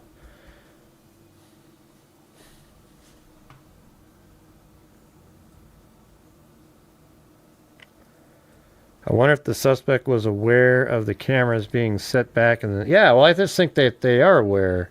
They live there. They know that there's almost no cameras filming anything. You know? Nothing. You know, when they're driving around, there's absolutely nothing filming anything. It's like, you know, you almost don't see other homes when you're driving around.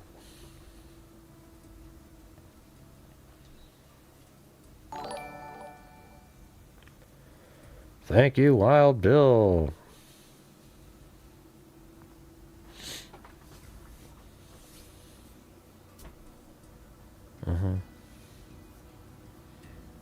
See, Benny's just so, I don't know, always watching, growling.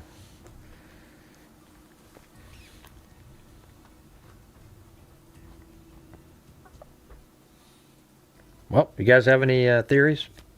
I don't know. I mean, I remember originally I thought maybe it was, you know, somebody paid somebody to kill her and maybe get the, like, you know, benefits, you know, the inheritance. But then that doesn't make sense because you have to produce a body quickly, you know, for any insurance to pay out. Or have a judge declare they're legally dead or something. You know, and that just is really slow.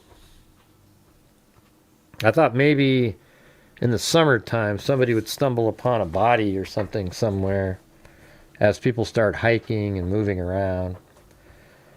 Don't know if that's going to happen. You will figure it out right. I don't know. Maybe one of these days. Thanks, Pollock family, the Pollock family, and Karen 777 and Wild Bill Wassman. Yeah. We're about $15 away from 50% still, believe it or not. Yeah, I said that. Hooey Bones like 14 times already on this show. Right, you don't put, when you have your cameras at your home, you're not filming the street. Nobody just goes and films the street. Oh, you're heading, you're going to bed already, Jason? I was thinking of doing the lines open. You know, so you can call in and we could do our little banter back and forth.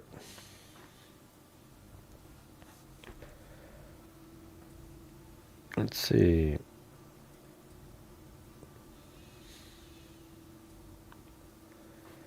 Thank you, Honey Bee Fies. Get that a membership.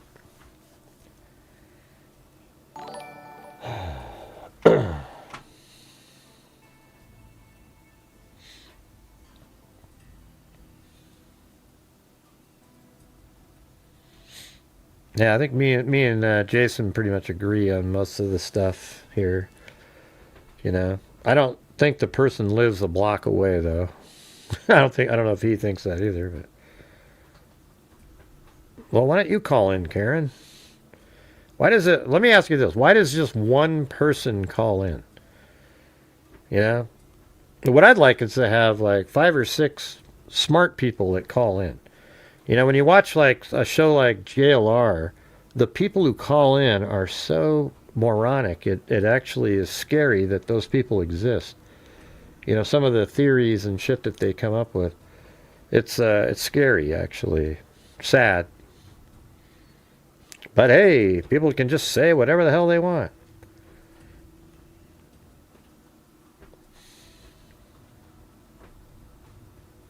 Let's see. I think the perp lives within 2 miles. Yeah, something like that makes sense, you know. I think that's inside of this area.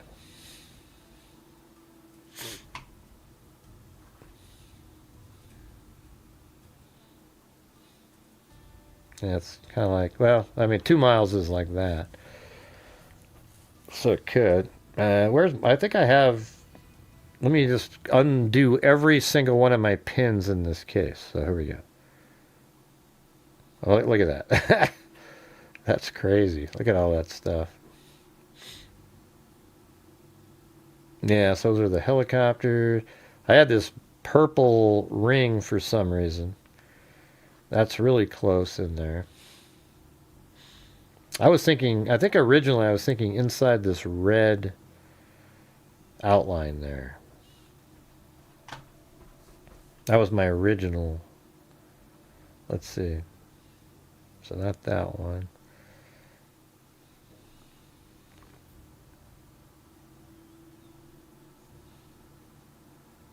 That one.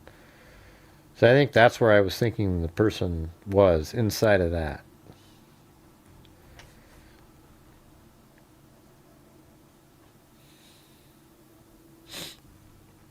Yeah, well, that's why he would have sent his ransom to a local station first.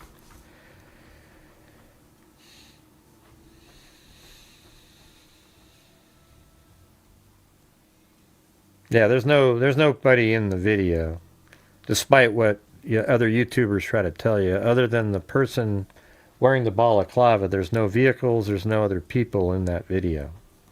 Right? Awesome.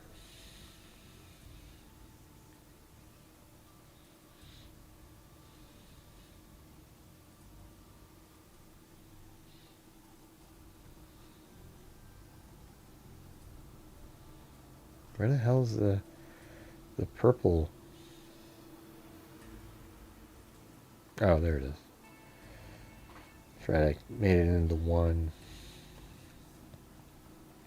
That's just not accurate, Carol. I'm sorry for your misinformation. Yeah, there's no people in a reflection of anything in that video. I'm sorry.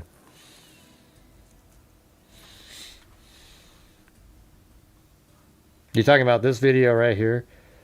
In the reflection of some sort of glass, there's a person? Where? Where is it? You're not talking about that one, are you? That's actually just when Fox News was there, or News Nation.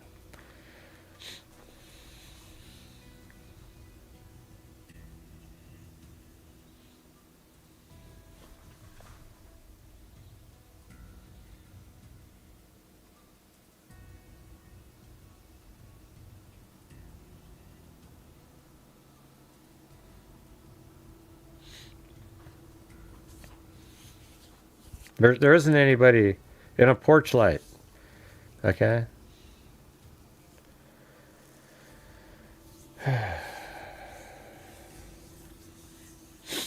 Yeah. I think we've talked about all that stuff. You guys. Yeah, maybe he's a worker at one of the homes. He knows the area. Lives around there, But he's like a crazy person.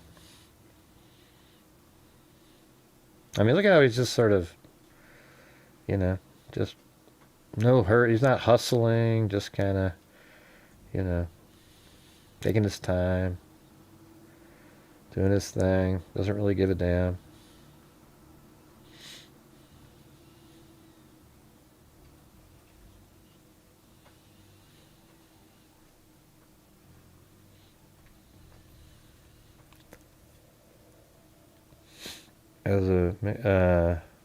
Yeah, that guy is ridiculous.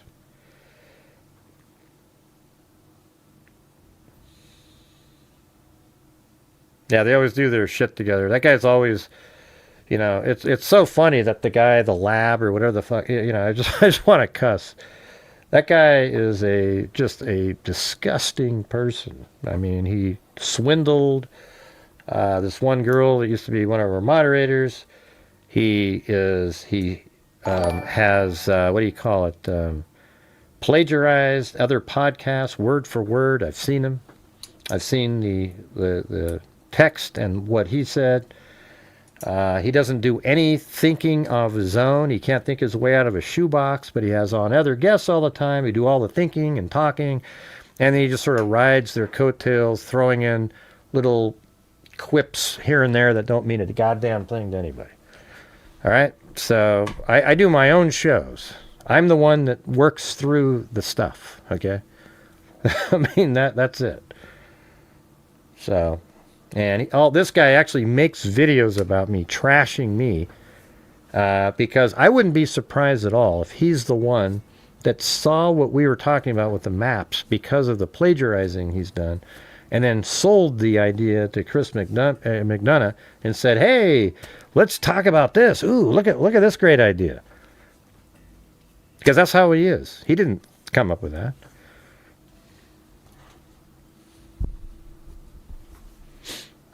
All right, let's see. Yeah, it would be great if they had another press conference. Mm-hmm.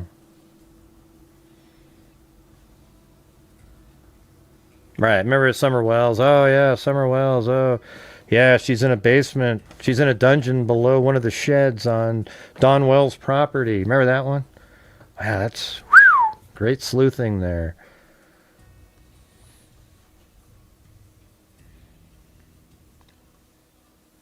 Mm-hmm.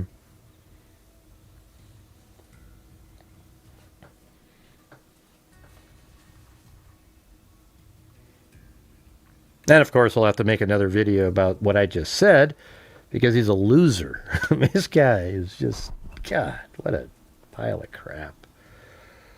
Jesus. I mean, you watch for 10 minutes and you just go, this guy doesn't know shit about any case. You know? Just blabbing away. Don't worry about it.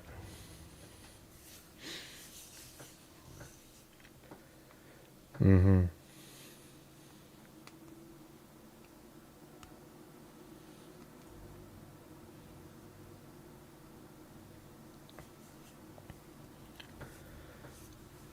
Let's see.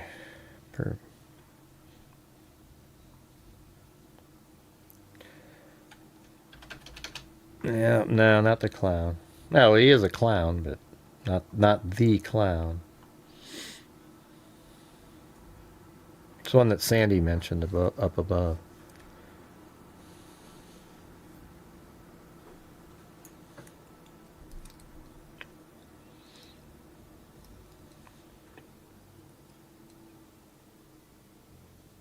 Oh my God, you're crazy, Sandy. Jesus.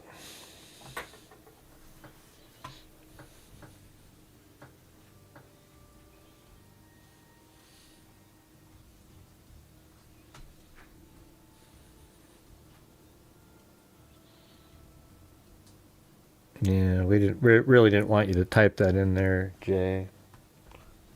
You know. It was kind of weird that you typed that in, even though you knew that we weren't trying to get you to type that in.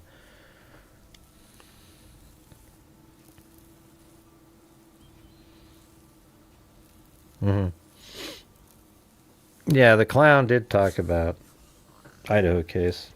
He does those other like videos for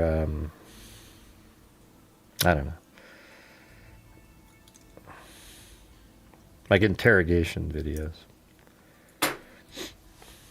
Anyways, you guys, I'm gonna take off. I just feel like it's just such a struggle every night in here these days. So we're gonna go ahead and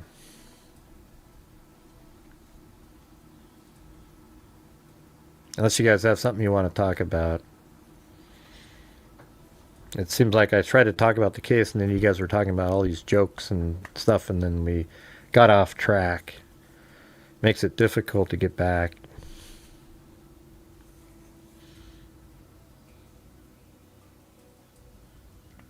Yeah, all those people, yeah, that's crazy. Those people get arrested and, you know, like JLR and his buddies, they get arrested because they're just fools.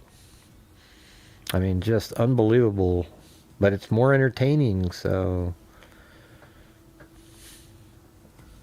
Yeah.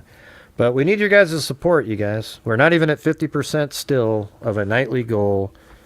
And I don't want to, I feel, I don't like asking every single night over and over again. I hate it. And so I just wish you guys would realize, hey, this channel does good shit, you know? And make it so that I don't have to ask and that you guys are just supporting the channel, watching and stuff like that. That doesn't make the channel survive, okay? It doesn't. Just watching. It doesn't make it survive.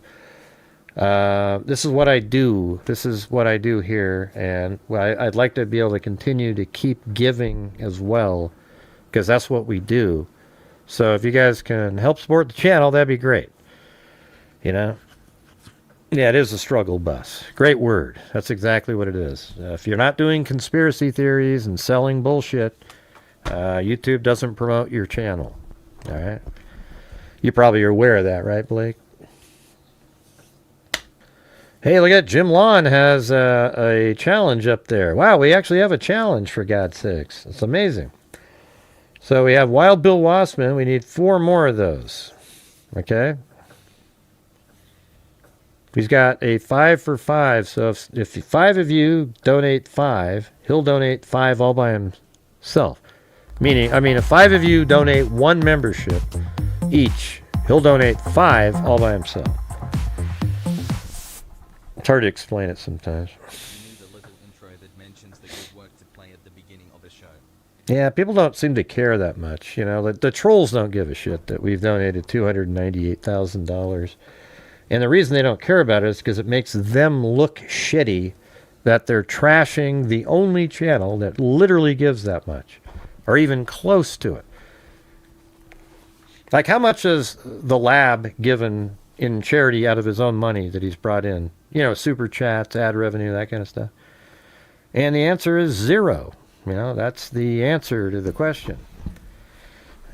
Doesn't do a damn thing for anybody. Just sits there, stares at the screen with a little, you know, like I'm really thoughtful look on his face, like he's really thinking through it. Doesn't even know what he's doing. Hey, thanks, Lisa Valenzuela.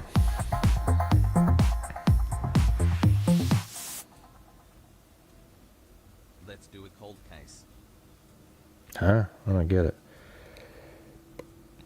Yeah, for real. When on this channel, for sure. I don't even know what that means. Let's see. Yeah, we need 2 more, you guys. Jim Lawn's working his challenge here. No, none of them do. You know, I try to bring in money on every show. I literally sit here and go, hey, you guys.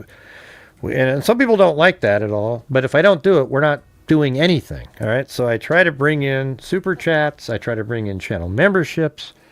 And when we do that, then at the end of the month, we take the ad revenue, the super chats, all the stuff, and we donate thousands of dollars. I've already donated $1,000 this month so far, and it's a horrible month. I just wanted to make sure that there was something in there. Okay. So, you know, that's what we do. Nobody knows what that means, Blake. Nobody knows what that means, man. You're something's wrong with your typing ability. It's weird.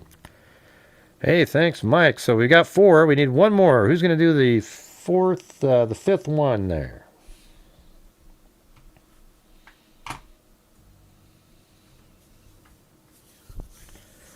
We need 1 more, you guys. There's something about a couple in a found dead in a car along I-5 motorway in Northern California. Really? Do you want to send me a link on it? Somebody also sent me a case. I did start loading up a folder on it today.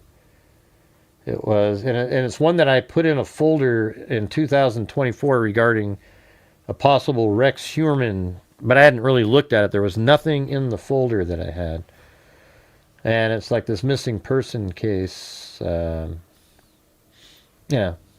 I'm still just looking around in it and trying to put together a folder. But you guys, we need the 5th one to reach the goal, the challenge there. This is what I'm saying. It's so hard these days just to... Yeah. Let's see. Mike Spam. Mike Spam. I'm not sure if you're saying my spam or Mike Spam. You know.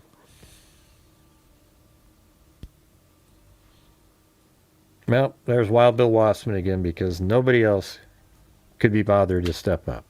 Thank you so much there, Wild Bill Wassman. Very cool, very cool. And everybody else who did that one, we had 6 Kids UK, Lisa Valenzuela, Mike Spam, and Wild Bill Wassman. Awesome.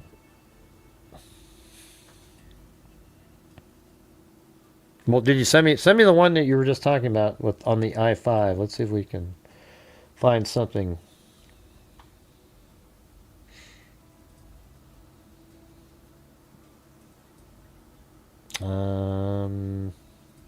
I don't see it. Did you send it?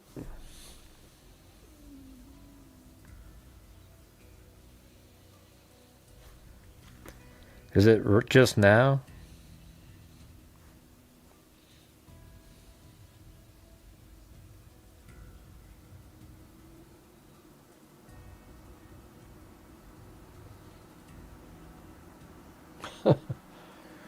Well, it looks like they reached your thing. Hey, look at that. Jim Wan. All right. Thank you. Thanks for gifting those memberships to people.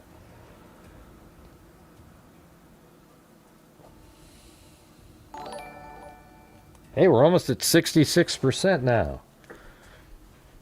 All right. So you said the person's name was... yeah, okay, hold on.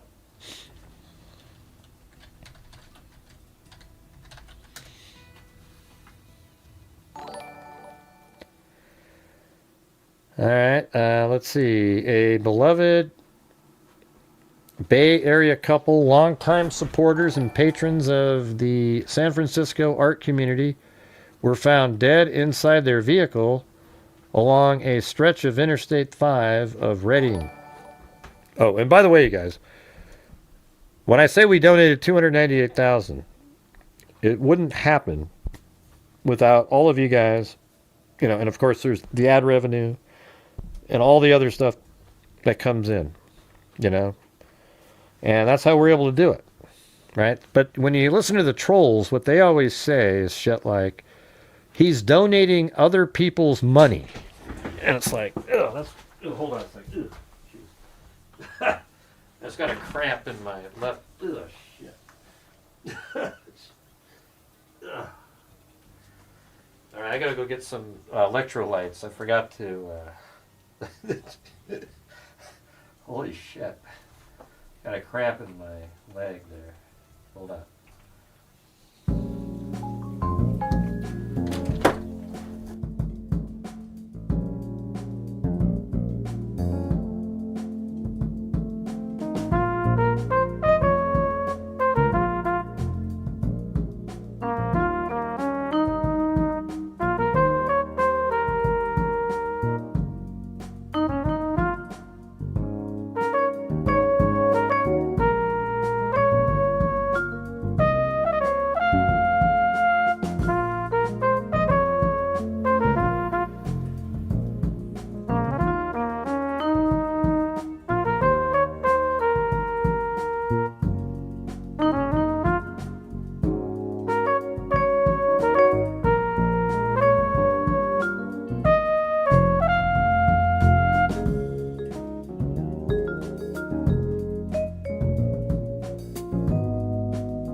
like a cramp in my thigh or my hamstring.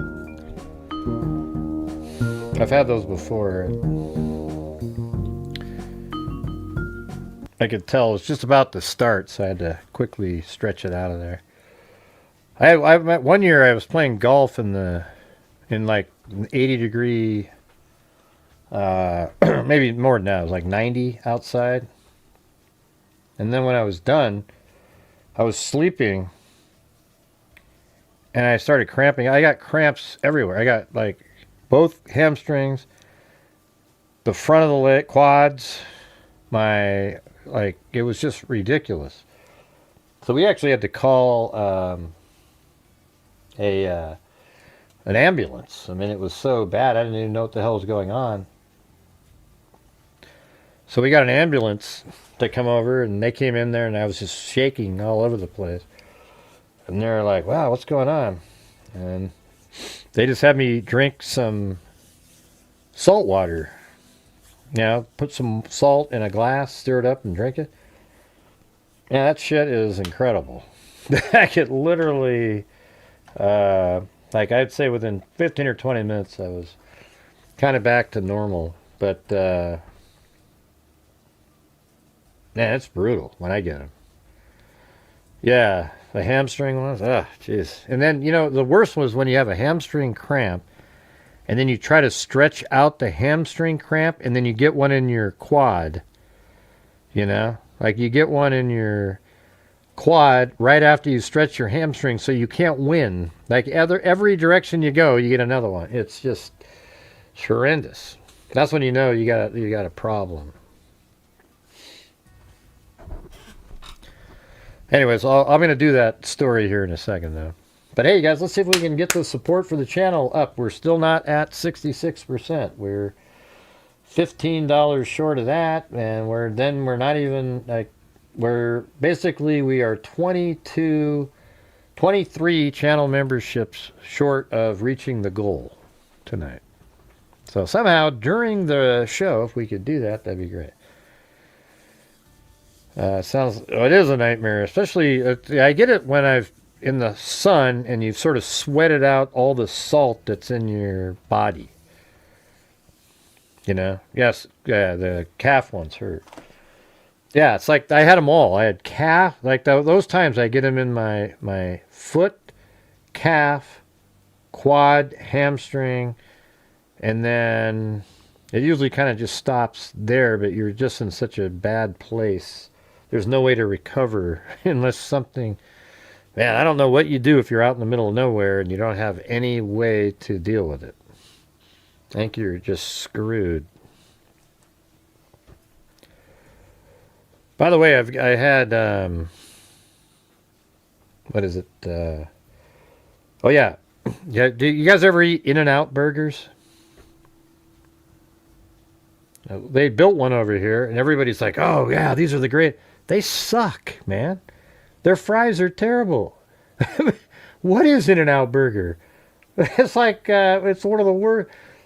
The burgers are just crap. They're like something you could just make if you went to, I don't know. And then the fries, they're like, if you got a bag of fries from the grocery store and put them in there, they taste about like that. It's horrible. It's just incredible. Like, let me have you do something. Get an In-N-Out burger, and then also buy a, let's see, from Wendy's, get a, what are those called? The Baconator. And you tell me which one you think's better. I mean, they are shit hamburgers. I don't know where the hell they got. Everybody goes, oh my God, have you ever had an In-N-Out burger? Oh my God, In-N-Out burger's the best, man. It's almost like people were just told to say that. They are terrible. It's just like having, you know what it's like? You go over to a guy named Jim's house, and they go, hey, you want a burger? And they get out a bun out of the refrigerator, get a really crappy patty, and a piece of lettuce, and a thing. Oh, and here we go. Yummy, yummy. It just isn't good. They just came here just now. We never had In-N-Out Burger till just recently. Yeah, Wendy's is freaking awesome, man. They've got like, they got every single thing that they make is good. Not the greatest thing for you in the world, but I don't recommend them.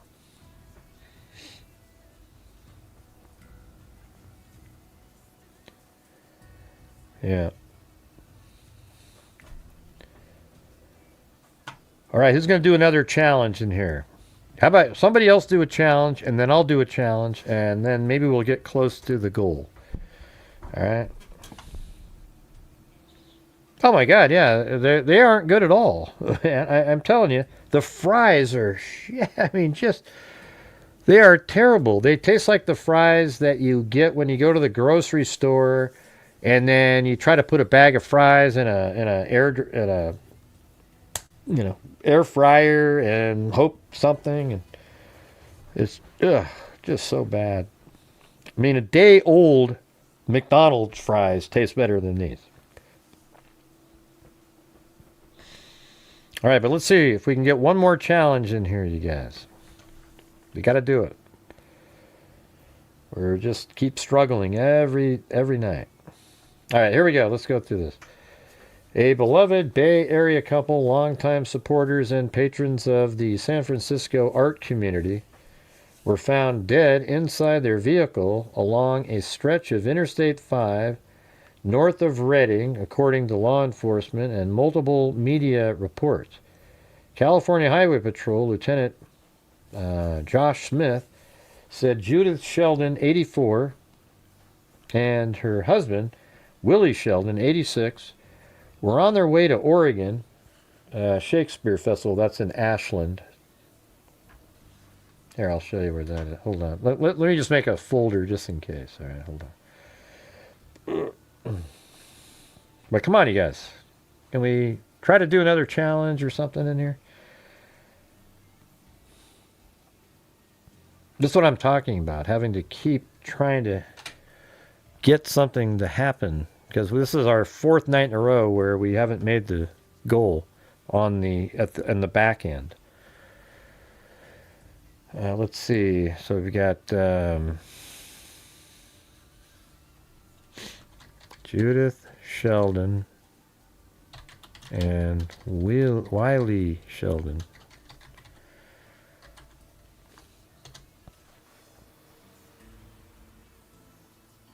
Right there. And then Ashland. Is it just what I'm saying just goes in one ear and out the other, you guys? Is that? Because that's what it feels like a lot. Like I just say it so much that you guys just go, yeah, here he goes again. Forget it. Let's see.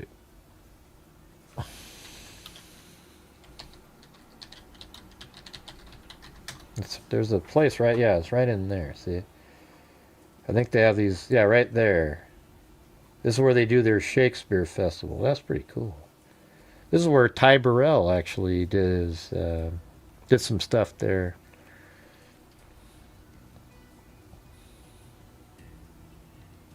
I've told you guys that, right? I knew we were like really hit me and Ty Burrell from Modern Family were like really good friends for almost a year at University of Oregon in a dorm room. Like we didn't even join our fraternities because we liked hanging out doing stuff. Yeah, Wild Bill said he'll support a challenge, you guys. So who's going to do one?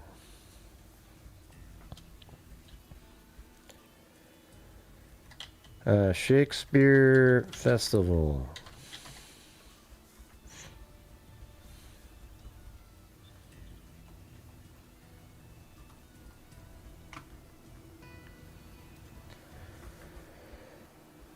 All right, it says Wiley Sheldon, 86, were on their way to Oregon Shakespeare Festival on June 15th when a patrol officer spotted their Jeep Compass parked along the northbound shoulder near Shasta.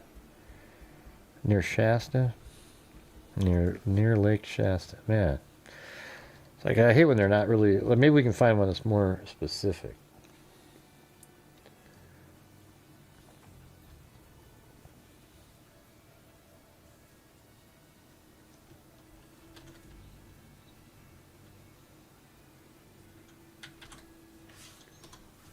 I'm not getting through to people.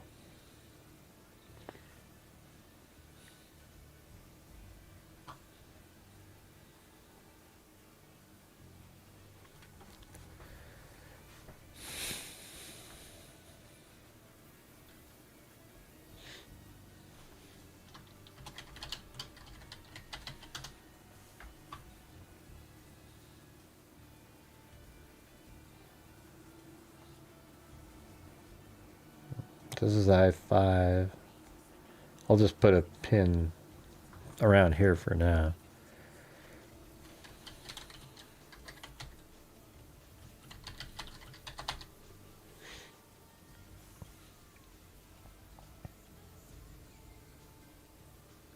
What am I looking at?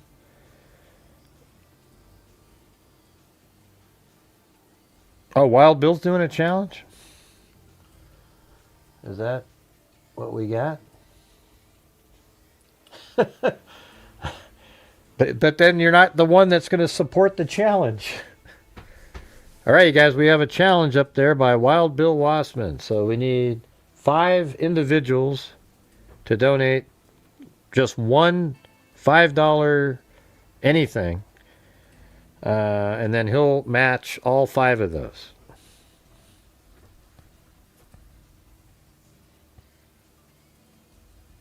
Nah, I didn't say that. I said maybe on some Sundays we could talk about that. What does that have to do with what we're talking about right now, Sandy? Yeah, I'm bringing up there. Somebody wanted me to bring up this case here. I don't know if you're paying attention or...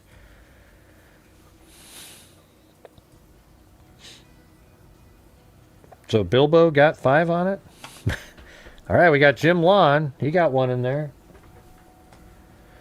Need 4 more.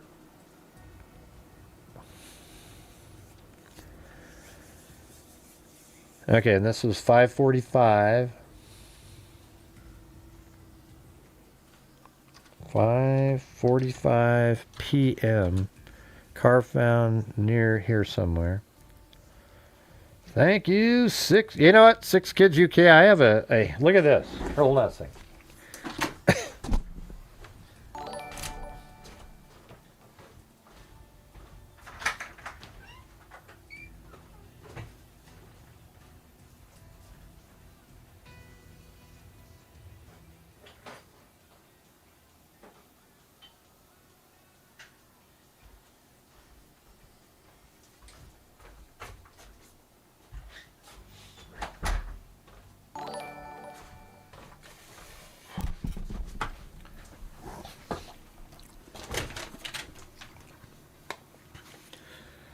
Here, look at this.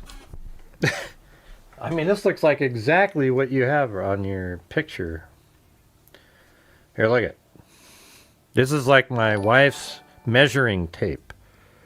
Doesn't that look like exactly what you have on your little image for your... other than the red, that's not on there.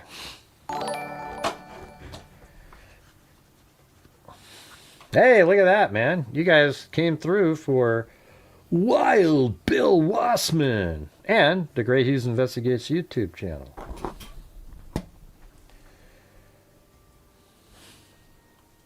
I wonder why Karen's is blue like that.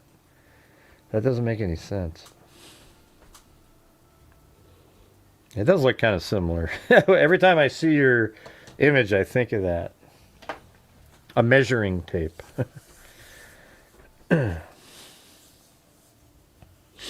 So thank you, Karen. Let It Be. Gifted 1. And we had Jessica Schubach, gifted 1. 6 Kids UK, gifted 1. And then Jim Lawn. Very cool. Is that it? Is that all 5 of them? Or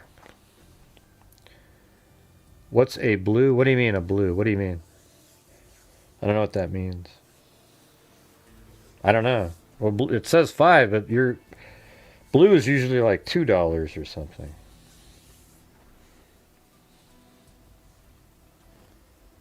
And thank you, Wild Bill Wassman.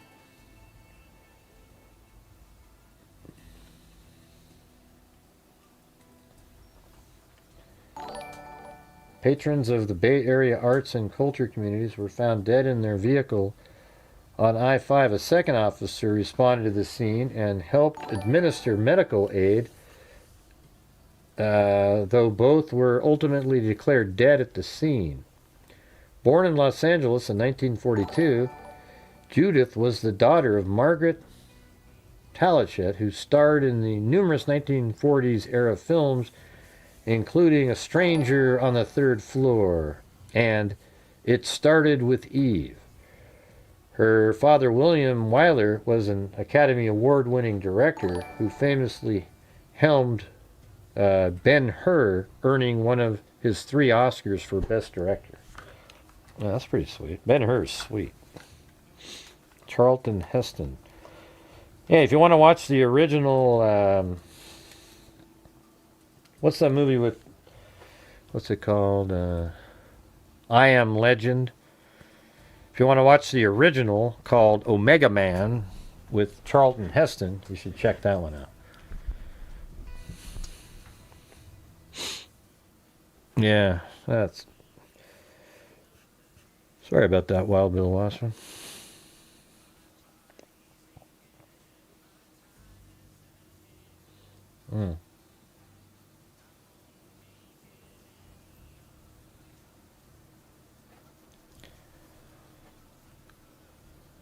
The couple were both Stanford graduates, where Wiley received his law degree and practiced until 2008.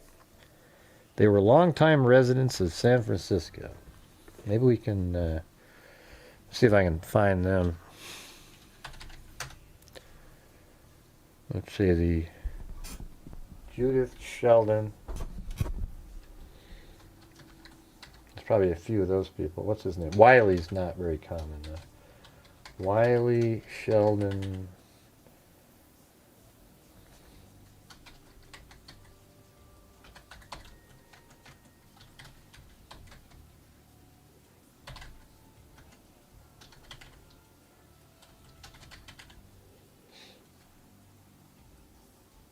Ah, jeez.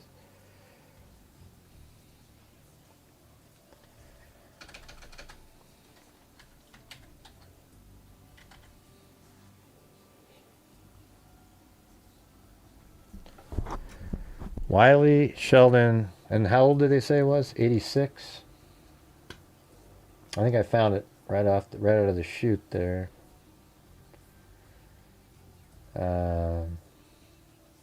86, okay.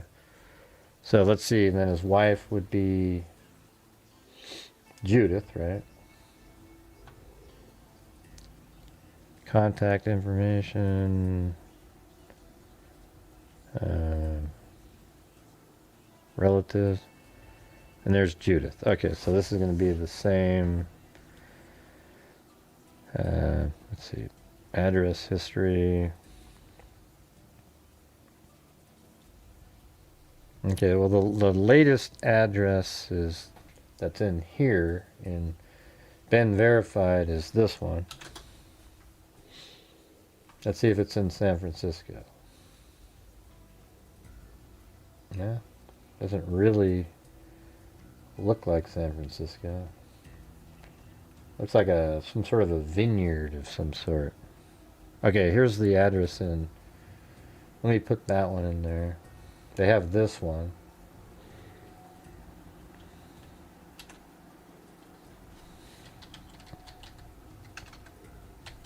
This is, yeah, it is a vineyard. It's like a vineyard. So they must have owned a vineyard here. Their address in San Francisco is right here.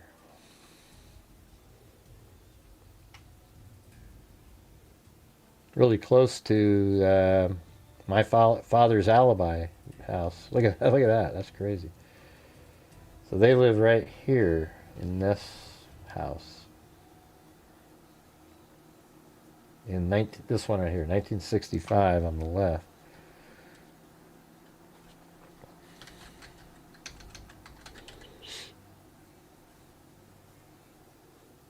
Get on the street view. Look up, and there you go. They live right, that's where they live.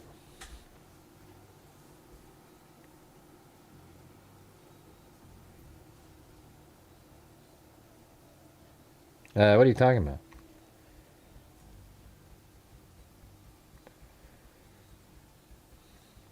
A second officer responded to the scene and helped administer aid through, though both ultimately declared dead at the scene.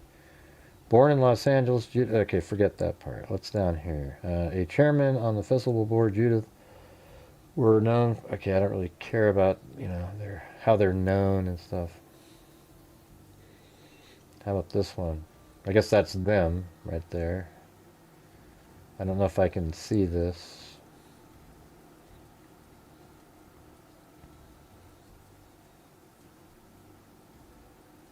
Okay, it looks like I just got that right before the...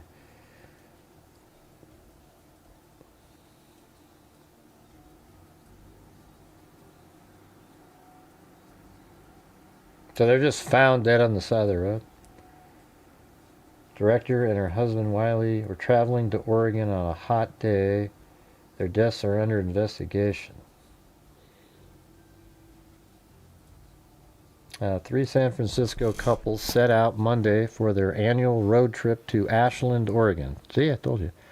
For the town's famous Shakespeare Festival. They drove separately and planned to meet at 6:30 p.m.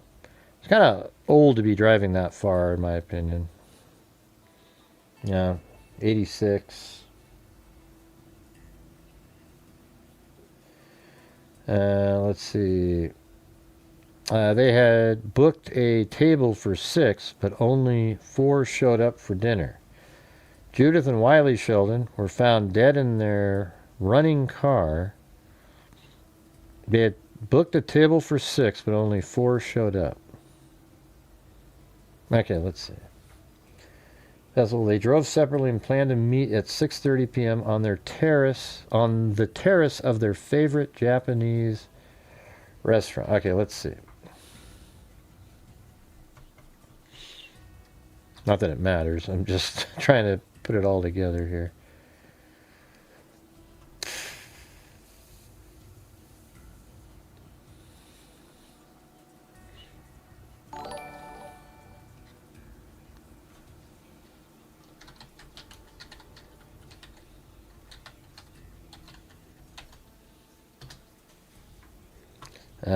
Well, there's a whole bunch of them. Little Tokyo, Unami Sushi. I wonder if it's that Little Tokyo one. Or there's a whole bunch of them now. Is there a terrace on this one? There is a little thing out there. Oh, I bet that's it. And there's Bento East Kobe Restaurant. Whole bunch of them right in a row. Sushi Heaven.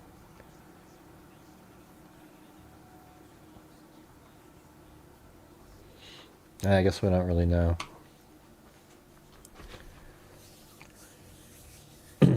Let's see. Japanese restaurant there. They had booked a table for 6, but only 4 showed up for dinner.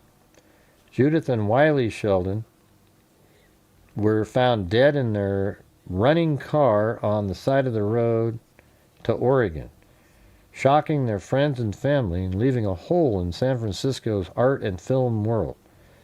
Miss Sheldon, 84, was the daughter of William Wyler.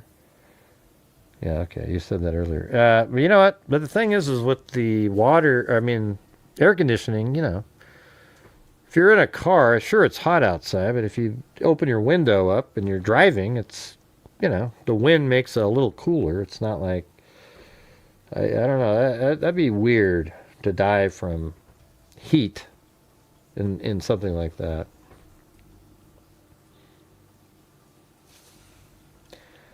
The friends eventually learned from one of the couple's sons that the California Highway Patrol had found the couple at 5:46 p.m., both dead inside their running Jeep Compass. It was parked on the side of Interstate 5, north of Redding, California. I guess what if they pulled over because one of them had a medical situation, and then when they pulled over, maybe that's when heat got in the car. But was there a call made to anybody, like 911, or It was parked on the side of Interstate 5 north of Redding, California, more than 100 miles from their destination, the authorities said. Miss Sheldon was driving while Mr. Sheldon was in the passenger seat, according to authority. How come they both died, though? See, that's where it's a little... Yeah.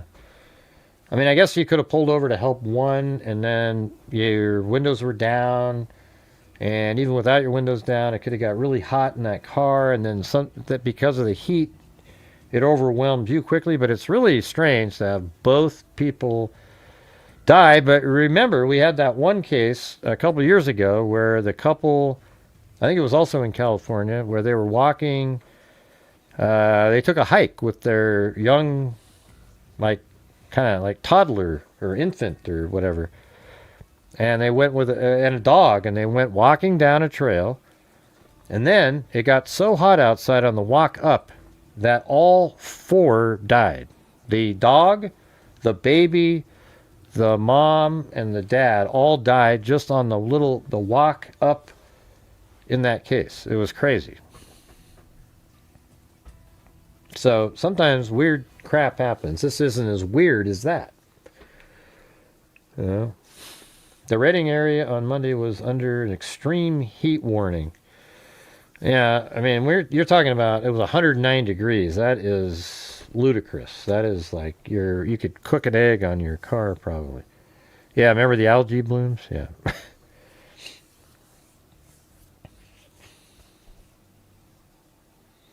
All right, what if we're not going to make, even if I do my own challenge, we won't make the goal again. Okay, but because right now we're about 11 channel memberships below the goal. So it'd be cool if we could just get, like, if we got 3 more and then I did a challenge, it'd still be robbing Peter to pay Paul, but at least I could mentally think, oh, we made the goal, you know.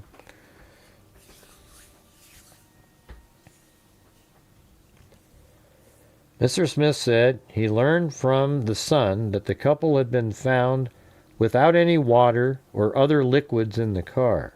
The fan was on high, but the air conditioner was not working. There you go. That's the answer to the case. Meaning, they might have been blasted with hot air, Mr. Smith said. The windows were rolled down. Oh, Jesus. The car had plenty... Oh, man. You roll look at, I would say within 5 minutes, in 109-degree temperatures, when your car's not moving and you're on the side of the road, the temperature in that car would be like 125. Maybe 130. Why is that, Vincent? Why do you think that? If Gray's a father, he's probably not a loved father. Hey, Vincent, look in the mirror, you stupid asshole. It's people like you that make the world a shitty place to live in. Every single day. 'Cause you're a loser. Thank you. Wow, what a dipshit. Yeah, so anyways, I think at 109-degree temperature inside the, in that car within 5 minutes, it would be... I bet it'd be over 120, and then they probably just, they might have even pulled over because it was so hot. You know? Isn't that crazy? I think they might have pulled over because it was so hot. Like, you're driving in a car with your windows down, it's 109 degrees outside, and you're only relying on the fan inside. You're not getting below 100 in that car. It's still 100 degrees. You know, it's too bad they didn't think of something else, like pull over to a rest area or something. The windows were rolled down. It says it was rolled down. The fan was on high, but the air conditioning was not working, meaning they might have been blasted with hot air. The windows were rolled down. The car had plenty of gas, and there were no signs of mechanical failure. But even with the windows down, if it's 109, it's 109 in there, right? And sorry, I was talking to one of the trolls. The same losers that show up. Doesn't matter what day it is. They have nothing better to do. They're sick people.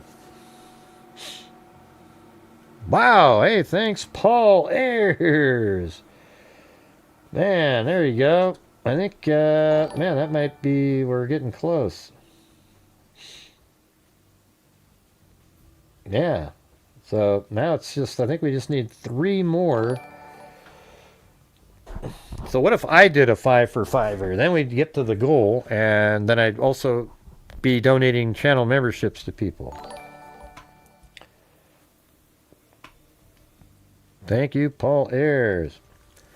Well, it's still kind of interesting. 6 kids, you know. But it says the circumstances and cause of the couple's death is under investigation. It appears to be medically related. Whether the heat contributed to the couple's death may be determined by an autopsy. We'll just have to wait. We'll just have to see.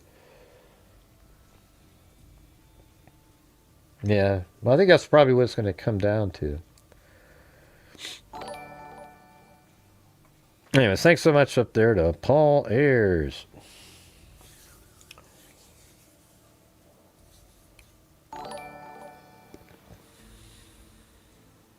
Yeah, it sucks. Man. I mean, what a crazy way to go. You know that other case a few years back with that, it was like a camper and 2 elderly people, and they sort of got stuck somewhere, and then the husband tried to get out or something, and then I think they both died too. It was weird. All right, what else? Who has another case?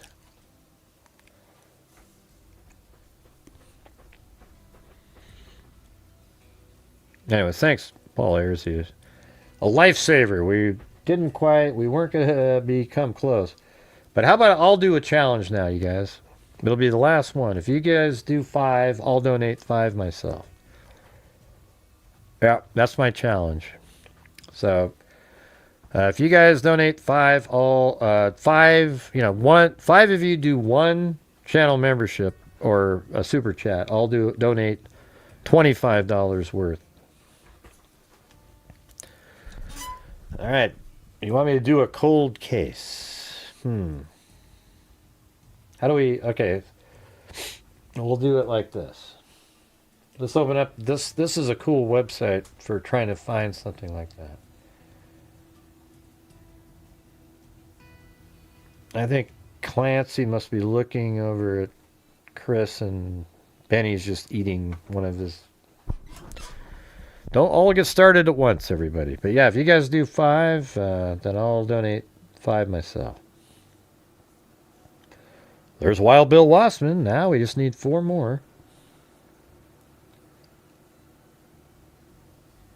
All right, hold on. I'm just going to let these load up. Takes a few minutes sometimes. These are all cold cases. That's why it's called Project Cold Case.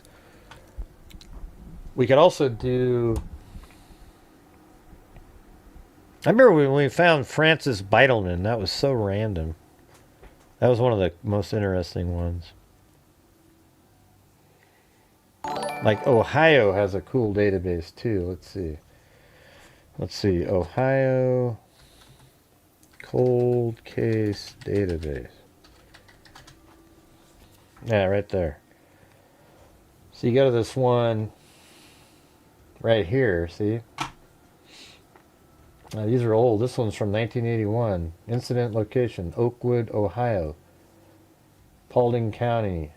Alma Knopfsinger. Should we try that one? Just for the hell of it, right there.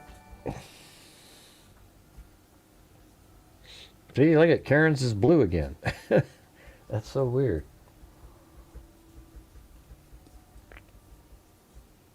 Or maybe that's what it's supposed to be. I don't know. All right, we got 2 of them. How about we try this one right here? Alma Knopfsinger.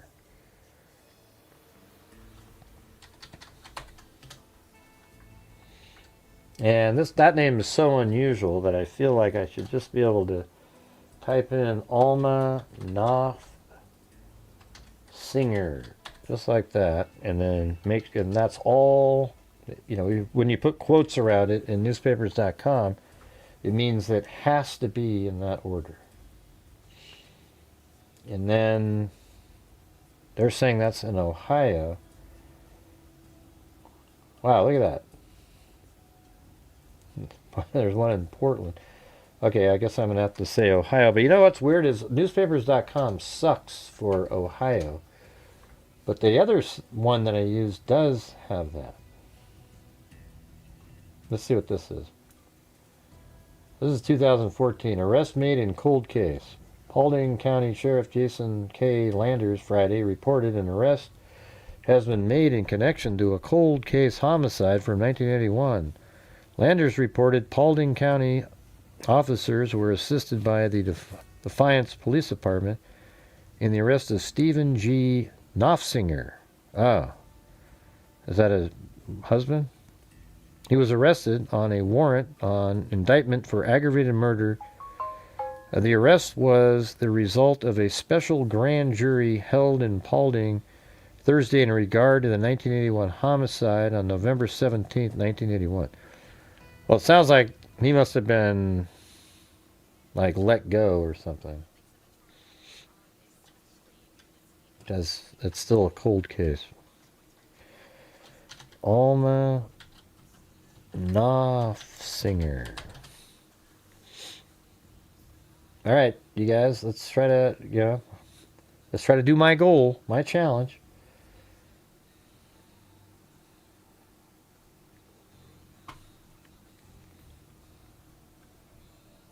Oh, what do you got? 3 of them? Thank you, 6 kids. UK. All right, I'm gonna open up this. Let me try 1981 right here. I don't know if she'll be in. Yeah, it's not gonna be this site here though. This one, this genealogy newspaper site seems to work sometimes. So we can type in Alma and then Knopfsinger. 1981, Ohio.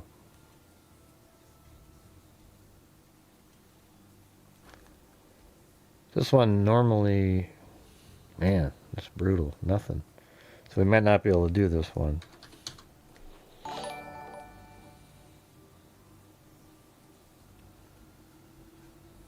Nope. Nothing. Crazy. Weird how some of them don't. Alright, let's see. There's so many faces on it. It's kind of sad, isn't it, when you look at this? You just see all of these cases, and every one of these is cold. And there's just so many. You know? Just goes on and on and on and on and on. Michelle H., 35 months. Thank you. 35 months of hell, right, Michelle?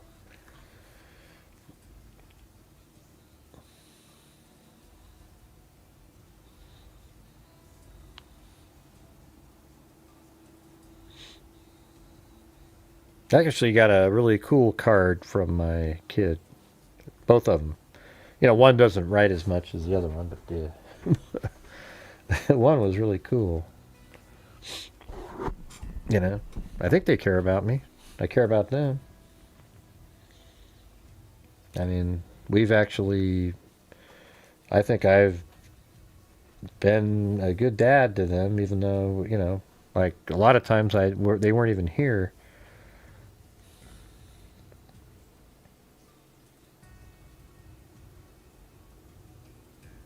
Now, we've done a lot of these. You know, what about this Bradley Gilbert? Have I done this one?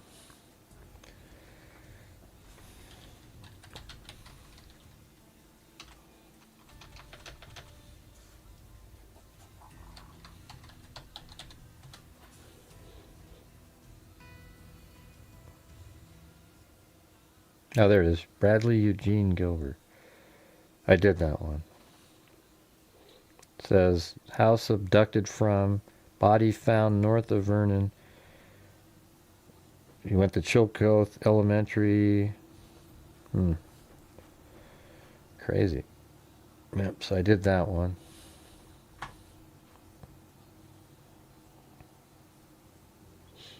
Some of these ones at the bottom are newer, I think. I think Rachel Hansen is one that I have documents on.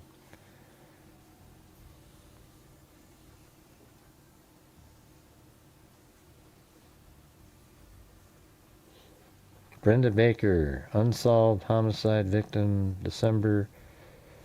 And a lot. And by the way, when I read about them, they said it was like a drive-by shooting. I don't keep covering them because at that point there's nothing to do. There's nothing to put out or figure out.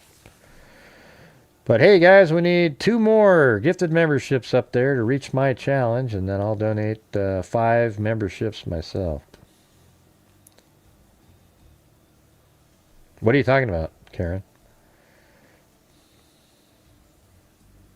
What site?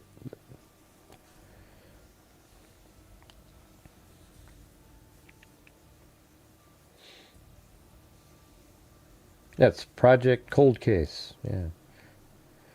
What difference does it make? How about this one right here?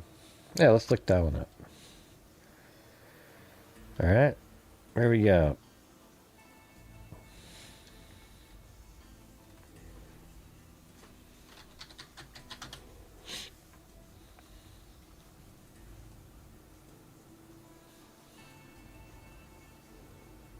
Two more, you guys. 2 more. Okay. Bobby or Robert. Yeah. Robert Lucas Jr. 1975. Virginia Beach, Virginia. Okay, how about just Bobby Lucas?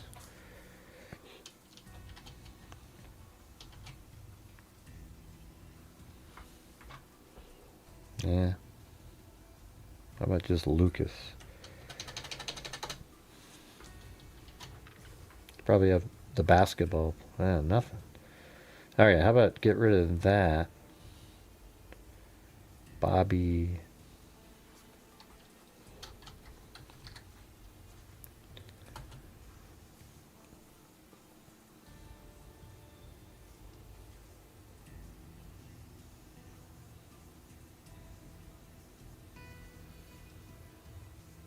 Okay, that's 1. Who did that one? Hey, thanks, Sandy Shirley. Yeah, we need 1 more, though. We're still short 1.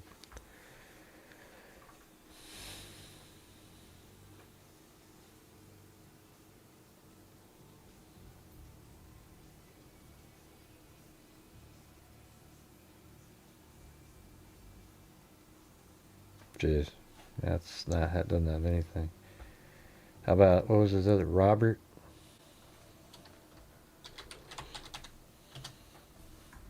Oops.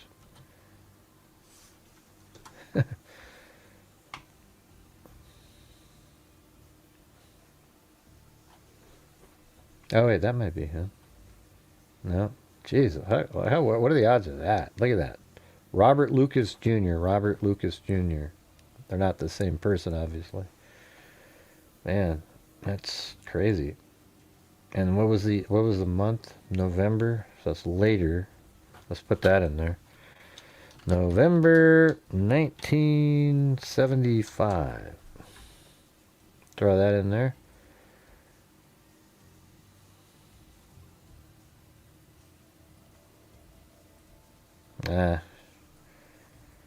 Jeez, that's brutal. Let me put Junior in there. Just.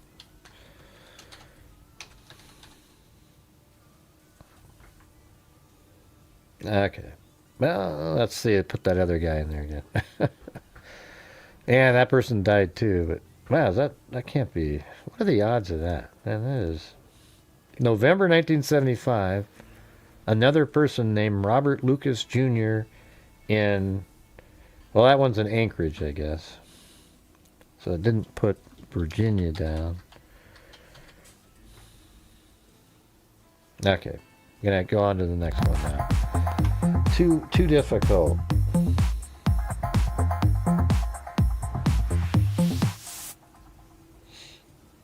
Hey, thanks, freaks. Ocean wave emoji. Ocean wave emoji.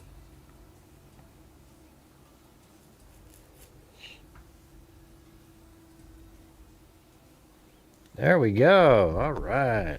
Thank you, guys. And there's 5 more back to the people out there, the freaks, the new freaks. All right, let me just go bing.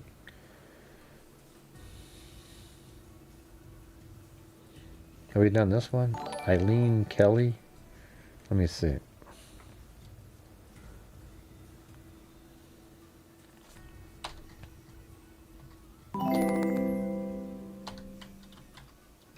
No, I don't see it there. And then how about in the... How about... I like to search through my archive, too.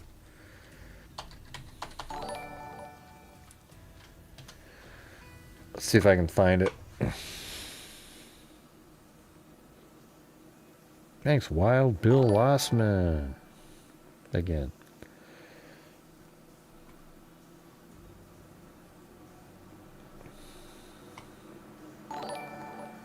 Huh, I don't see that name. I have Eileen... Well, wait, hold on. That's so crazy. I have an Eileen Farrow, 21, from 1974, February 22nd. But this is Eileen Kelly of 1974. I mean, what are the odds of that again? That's just so crazy, shit like that. All right, let's see if we can find this one.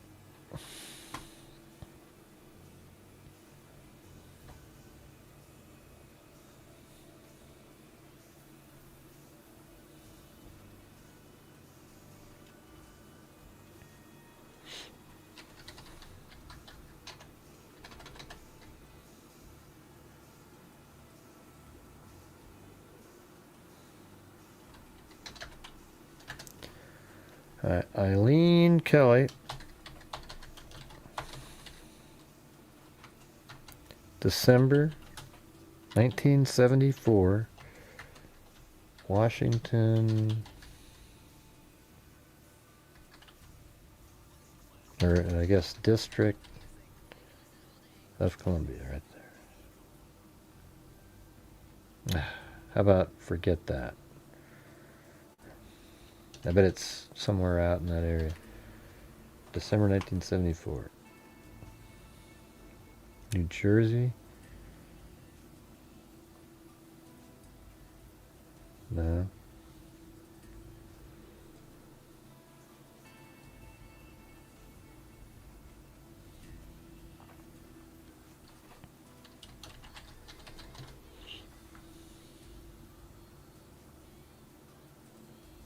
December 21st. Yeah, her name isn't in there, so that can't be.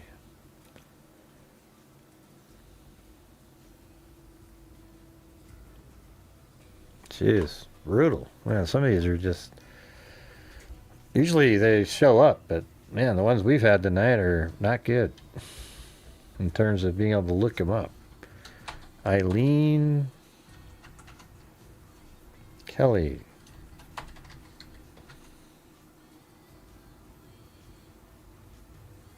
Let's see. 1974 in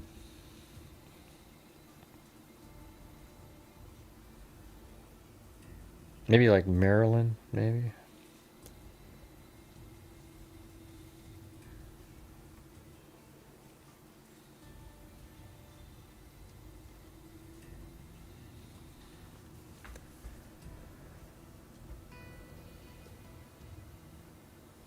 Jeez.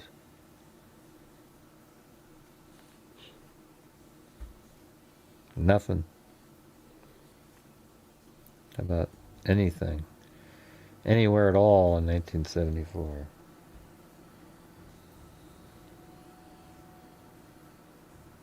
Well, no, this is it right here. That's crazy. That one shows in Washington, D.C., District of Columbia. Here we go. Here we go. Wow, amazing. This might be interesting.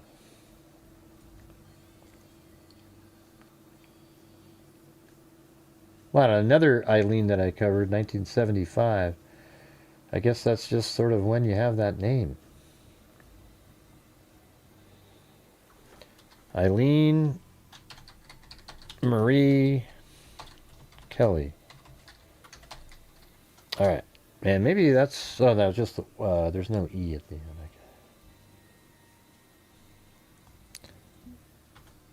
All right. Well, at least we found it somewhere. Okay, here we go. Everything was routine. It was Friday, the 13th of December, and Eileen Marie Kelly put on her blue coat and walked out of the Justice Department at 5 p.m. to catch a bus. She was due, to catch a bus. She was due at her parents' home for dinner at 6 p.m. But the 18-year-old blonde secretary never reached the home of Patrick. Okay, now we gotta do the Google Earth. Hold on. Go down here. Create a folder.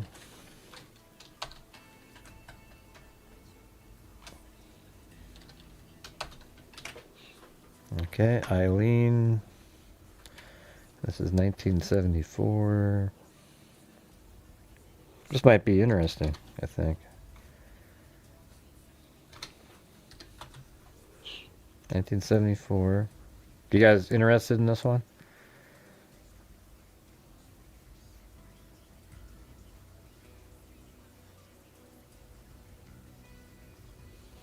Okay. And then we got to put that address in now of 5602 37th Avenue,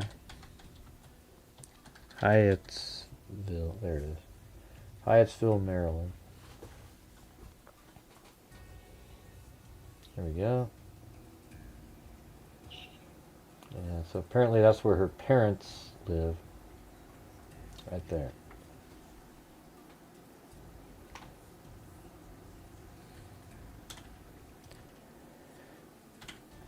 Secretary never reached the home of Patrick F. Kelly, her father. Okay. But the 18-year-old blonde secretary never reached the home of Patrick F. Kelly. 5602 37th Avenue, Hyattsville, at 8 p.m. Her father called police. So I guess Patrick is the dad, I guess.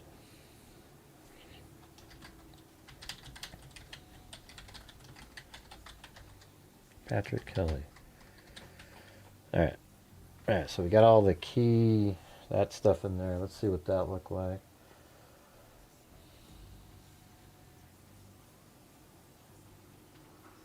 I think it's that one. Yeah.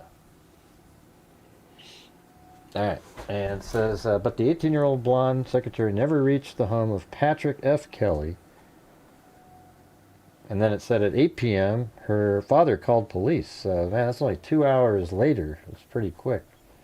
Yesterday at noon, police found Eileen Kelly dead on a vacant lot behind 17 R Street.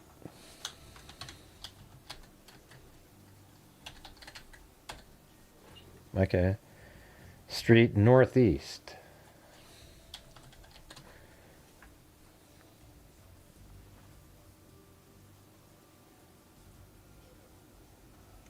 So, 17R,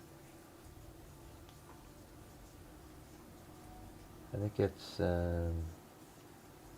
17. So is that the whole address? Behind 17 R Street Northeast. R Street, that's it right here. So, I think like back here or something. Yeah, so it's that building right there. So what is it saying? Yesterday at noon, police found Eileen dead on a vacant lot behind there. So maybe like just somewhere right back here. Let's just.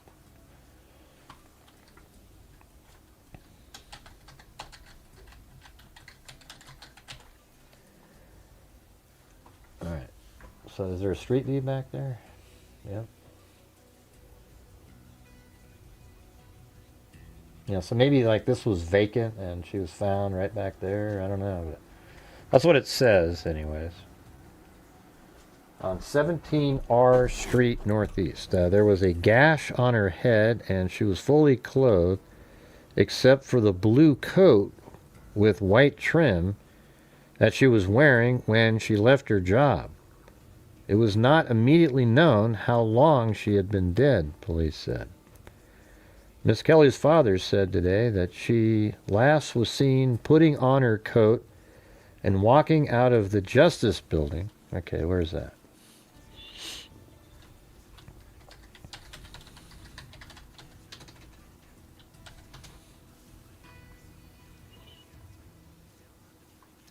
Justice Center, Justice Department. Okay, I guess we don't know. I mean, that's pretty close, though, this one. A little closer than that one. That says Justice Center.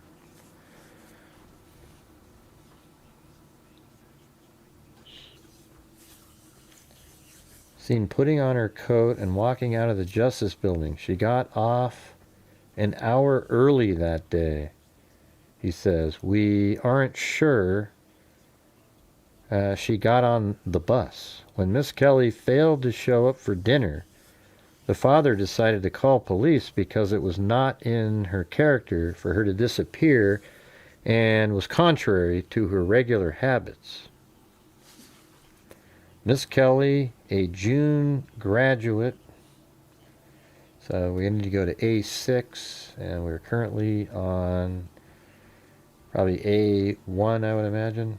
So, wow, I don't know if there's another page. Let me go back out. That looks the same as this one. So maybe this one has more paper to look at. Yeah, see this one much better.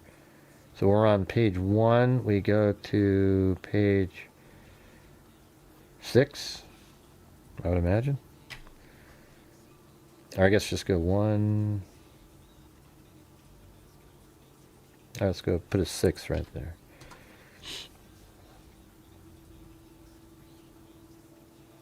That's A2. Okay, 3. Come on. That's slow. That's 2 again. It's the same page. Every time you go to another page, it's the same. Come on. Okay. Is that her right there?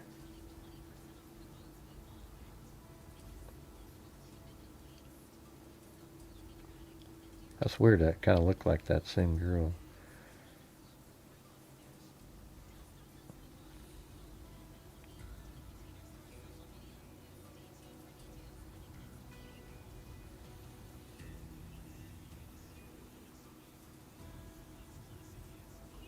We're still only on A3. Let me go like 15 and see what happens. It keeps repeating the same pages.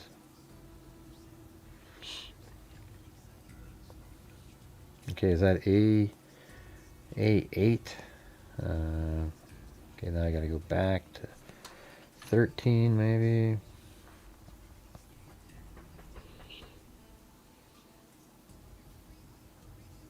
That's A6. Should be on this one.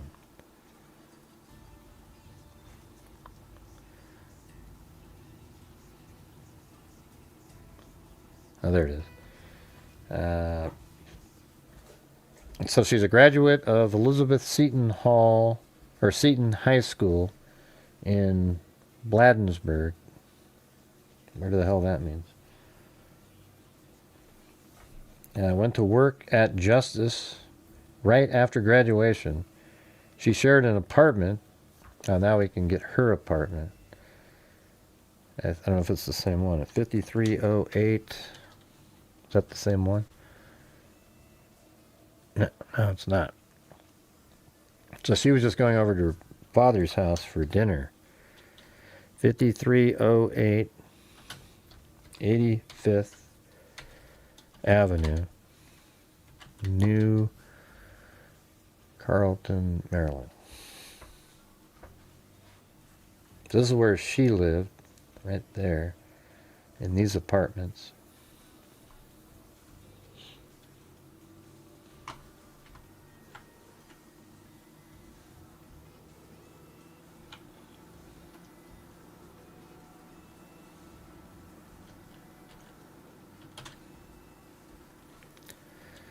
Apartments. Alright, so she lived there with somebody. Zoom in. 5308 85th Avenue, New Carlton, with another Justice Department secretary. And Prince George County Police speculate she might have boarded an express bus at 9th or 10th. Okay, let's see where that is. And then we'll know what Justice Department she worked at. 9th, and... God, it's so small. 9th or 10th and Constitution. Okay. So then let's just put a pin there, and then we type in Justice Department again and see if there's one right next to here. Okay, so they think maybe she boarded something right there. We'll just put that there, and then we go Justice Department, Justice Building again. God dang it. I didn't. Okay, so I just put a random pin right there.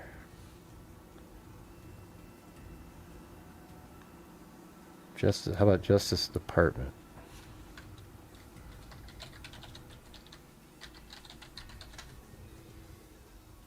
I don't know, that's kind of far away from there. 9th Street, well that says 9th Street, let's see. 9th or 10th and Constitution. 9th and Constitution.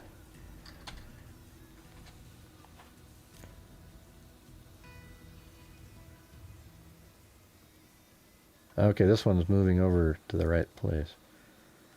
Okay, let's put a pin there. And then do that again. Justice Department. Oh yeah, I mean there's all this is where she worked. Right here. So probably right there, Department of Justice. So that makes sense. Worked here. See, isn't that a cool way to figure shit out, you guys? Worked here.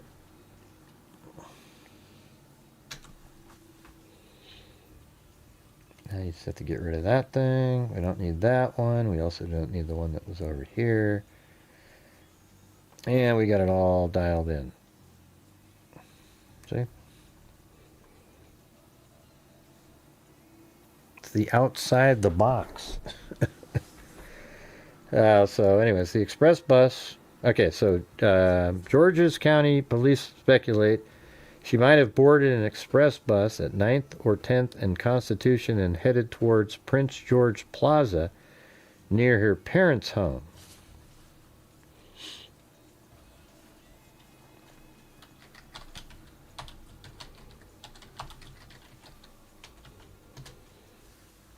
Yeah, let's see, this should be near... Yeah, our parents live right there. So.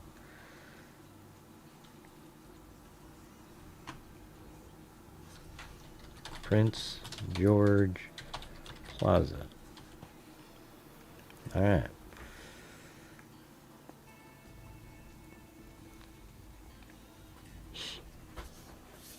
The express bus she normally would have taken made only 2 stops on its way to Hyattsville at Queens Chapel Road and Hamilton Street, Hyattsville, and her destination, the Prince George Plaza Shopping Center.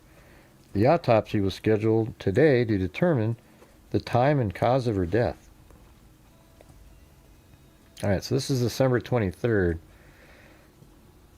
Let's see if we can miraculously get any other. So that was December 23rd. Anything else? 19. Let's see. What if we do more specific? Oh, use specific dates. Okay. Use specific date. Right there. Okay. So 12/23/1974. Okay, so she's in there. Then let's see if there's one on the 24th.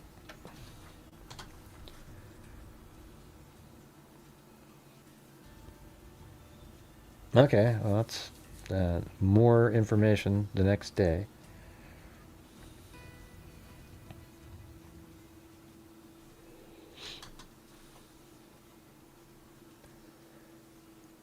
Let's see. Cullinane was early to work for his first day on the chief job, arriving at headquarters about 6 a.m. as the night cleanup crews were finishing scrubbing the hallways. He then visited the alley behind, see, we went to that alley at 17R Street Northeast, where the body of Eileen Kelly was found about noon Sunday.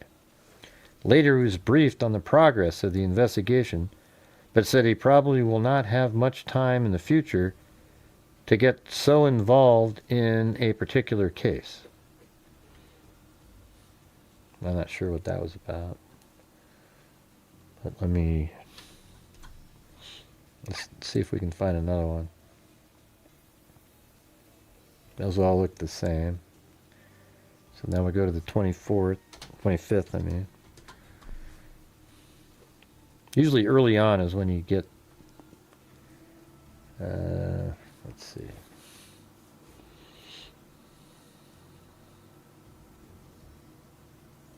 That's nothing. All right, we'll go to the 26th. It's kind of a shockingly low number of articles about something that should be pretty big, especially as somebody working for the Justice Department.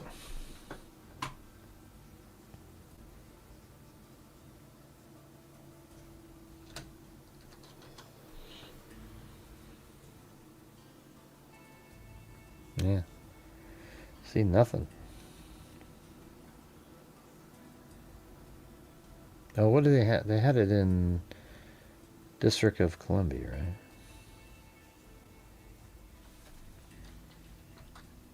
There it is. Yeah.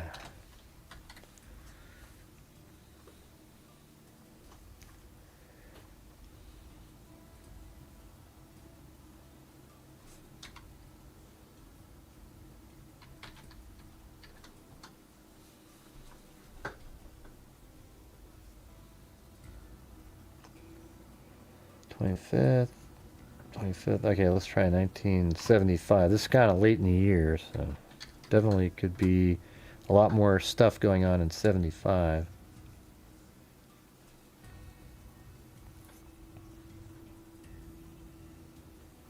Okay, this is January 9th here. There we go.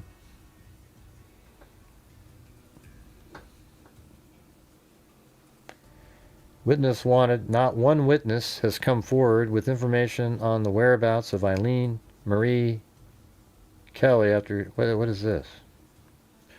For whereabouts. She's dead, though. What do you mean her whereabouts? Of Eileen Marie Kelly after she was last seen leaving her job as a... So they want to know where she was after that. Secretary, December 13th. The 18-year-old woman was found dead December 22nd in an alley in the rear of the 100 block of R Street Northeast. Police have assigned a public appeal for anyone who may have seen the woman to call them when last seen boarding. So she was seen boarding a G7 Metro bus at either 9th or 10th and Constitution, a venue north Constitution Avenue Northwest. She was wearing a blue coat with white trim around the collar and hemline, a green and yellow checkered skirt, white cotton blouse, black shoes with thick soles, and was carrying a brown leather shoulder bag. She was described as being 5'4", 106 pounds, with long blonde hair and a light complexion. Okay. So that was it for 1975? Wow. That's brutal. I mean, that was it. All of 1975. That's it. Jeez. Let's try to do 1976 to 1980. I mean, man, that sucks. Oh, she's right there. Well, that's 74, though. Why is that in there? I didn't say that. Oh, I screwed up there. 1980. Probably nothing. Yeah, there's no. Wow. Yeah, that one, that is really sad. Let's go to 2000. 81 to 2000 now.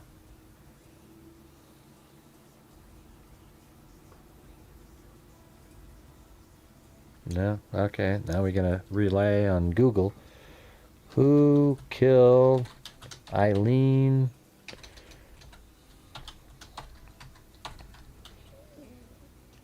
Marie Kelly?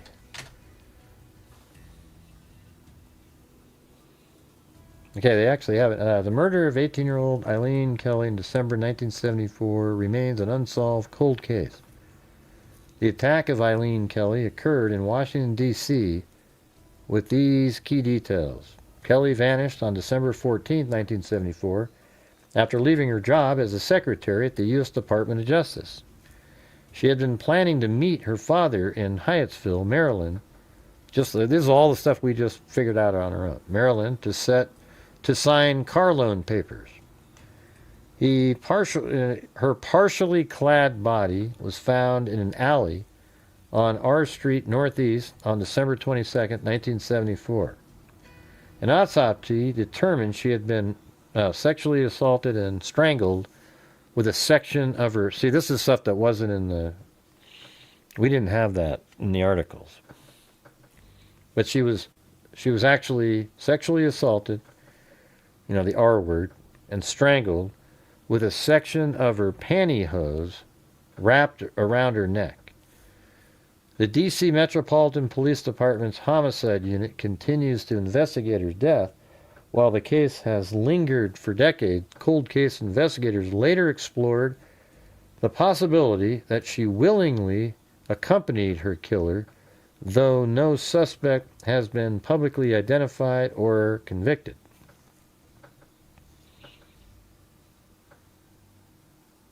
Wow. So where is this information coming from? Yeah, so none of that. Let me go back to newspapers.com. Maybe we screwed up on that, or I did.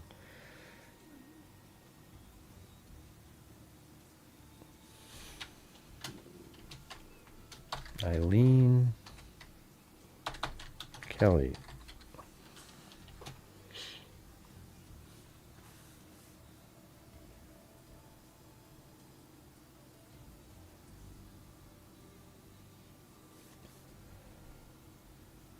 Yeah, maybe if I put like Department of Justice.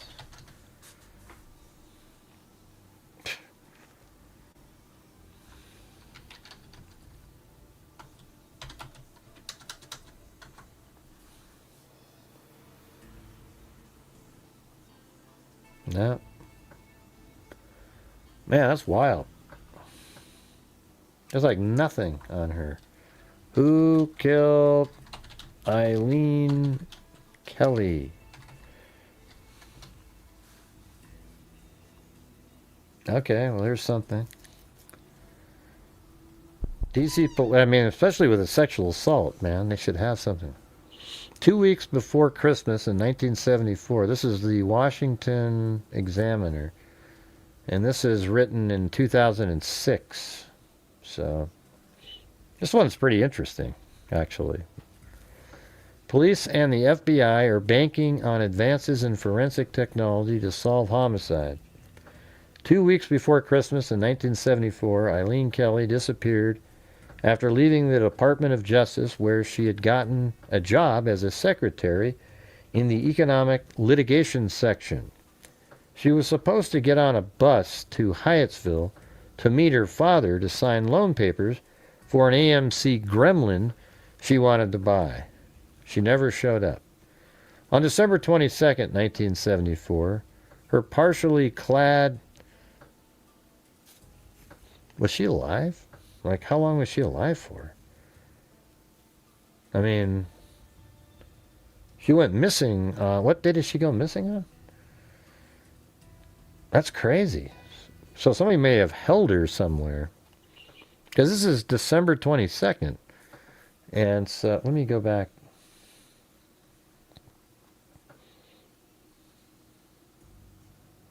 Seems like there's not a lot of people interested.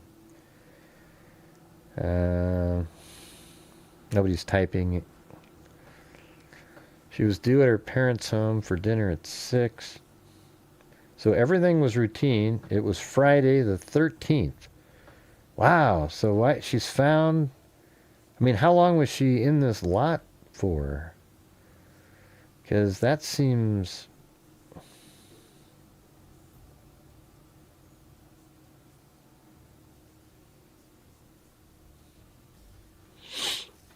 Yeah, so that means 9 days later, you know. On December 22nd, 1974, her partially clad body was found in an alley behind 42 R Street. I don't think that's right. The 42, I don't know if that... Let's see. Was it 42?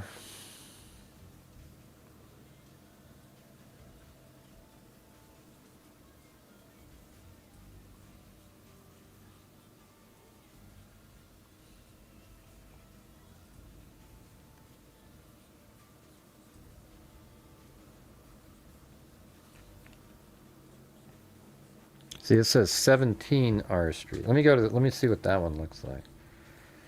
That one's more updated. 42 R Street. I'm not sure why that's totally different like that, though. Northwest, it even says. Different. Okay, that's just right there. So... I guess it could be right here somewhere. It's not far away from the other one. Just right down the street. So that was there or there. I guess it's not really incredibly significant. She had been sexually assaulted and strangled, and a section of her pantyhose had been wrapped around her neck. They didn't say any of that in the original.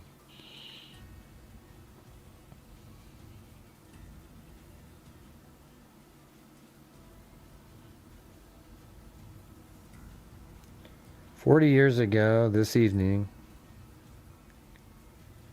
against this..." Okay, hold on. Is she even in this article? Okay. One of those killed, okay, it was Wednesday evening around tea time that a provincial Belfast, okay, is this even United States? There's somebody named Eileen Kelly, the 6-year-old, oh, that's somebody else. A 6-year-old named Eileen Kelly. Okay, here's a DC government one here. Disappeared December 14th. Her body was found on December 22nd. Don't you guys find that kind of creepy? I mean, I don't know, you know, it's cold outside, DC, maybe she was preserved.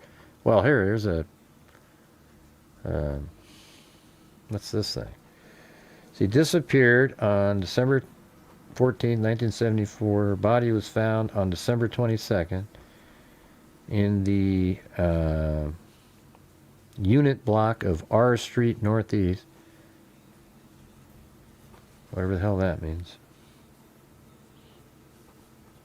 $25,000 reward.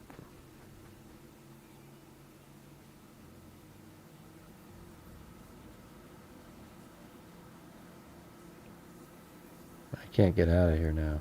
Oh, there it is. Alright, what about this one? This one is...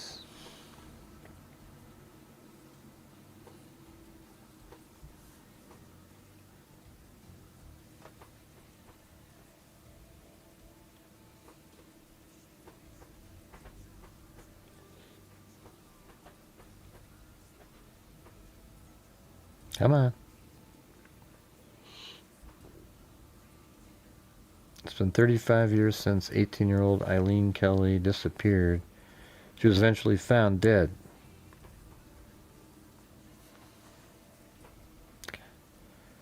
Come on.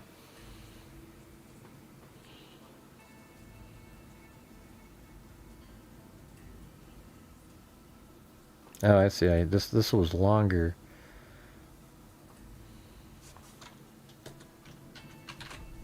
Did I get it? Let's see what happened. When I first loaded it.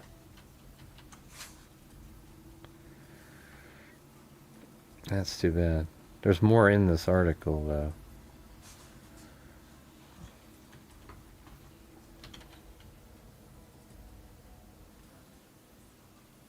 Let's see if this thing works. Probably not. Used to work. It was one that Cairo sent me, a place that would avoid the pop-ups like that. What happens if I use Firefox?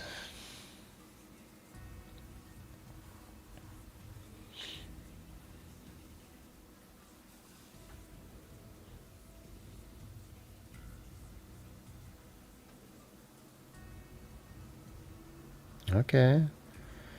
She was supposed to get on a bus to her parents' home to sign loan papers. Her partially clad body was found in a district alley 2 weeks later.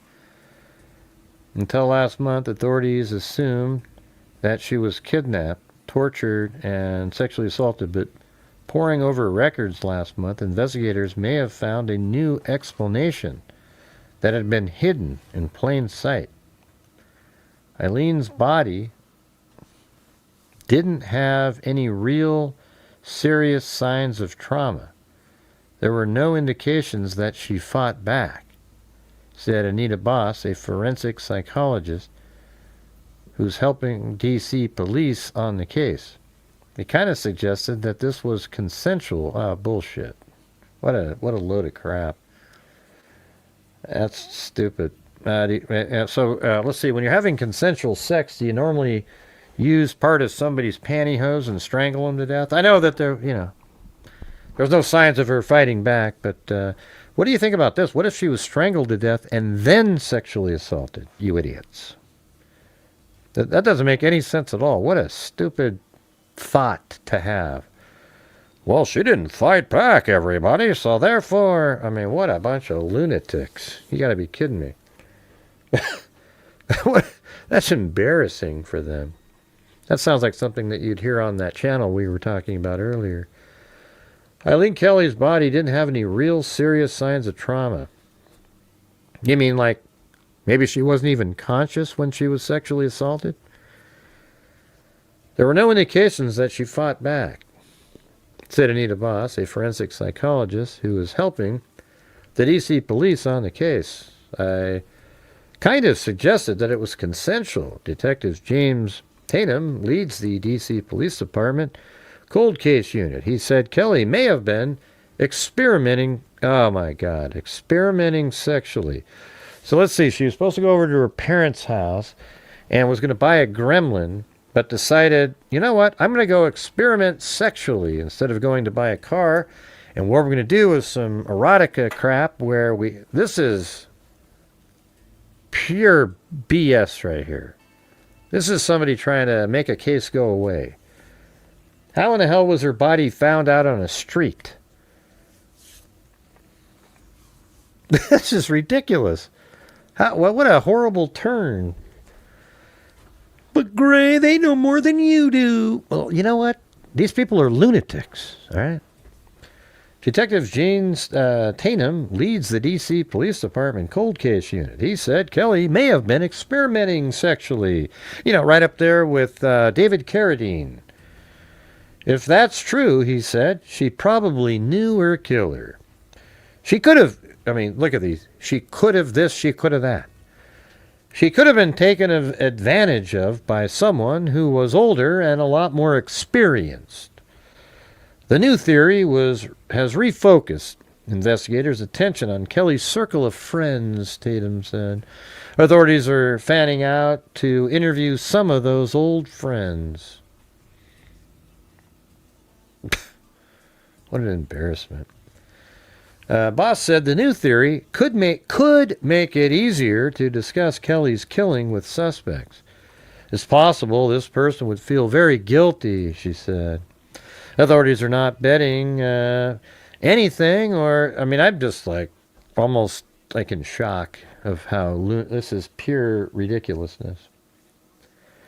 Authorities are not betting everything on their new theory. Oh, well, I hope not. On Tuesday, investigators submitted microscopic slides from the crime scene for DNA testing.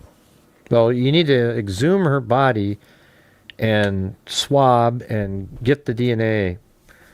The slides have been stored and forgotten at the medical examiner's office. They were uncovered earlier this summer, Tatum said. Wow, that is absolute insanity. So let's see. She was experimenting sexually with the autoerotica asphyxiation, whatever the hell the term is. And then somehow she died doing that with some older guy, and that guy goes, oh my God, and he panicked, and then he put her body out on the street, and that's why come on. Doesn't it make more sense that this guy strangled, and why didn't, if that's true, idiots, these guys are morons. If that's true, using common sense, why in the hell would you cut off part of her own nylons to make the thing around her neck instead of just using a towel or something in the freaking house that you're in? That you cut up your own, this is so stupid. It's embarrassing.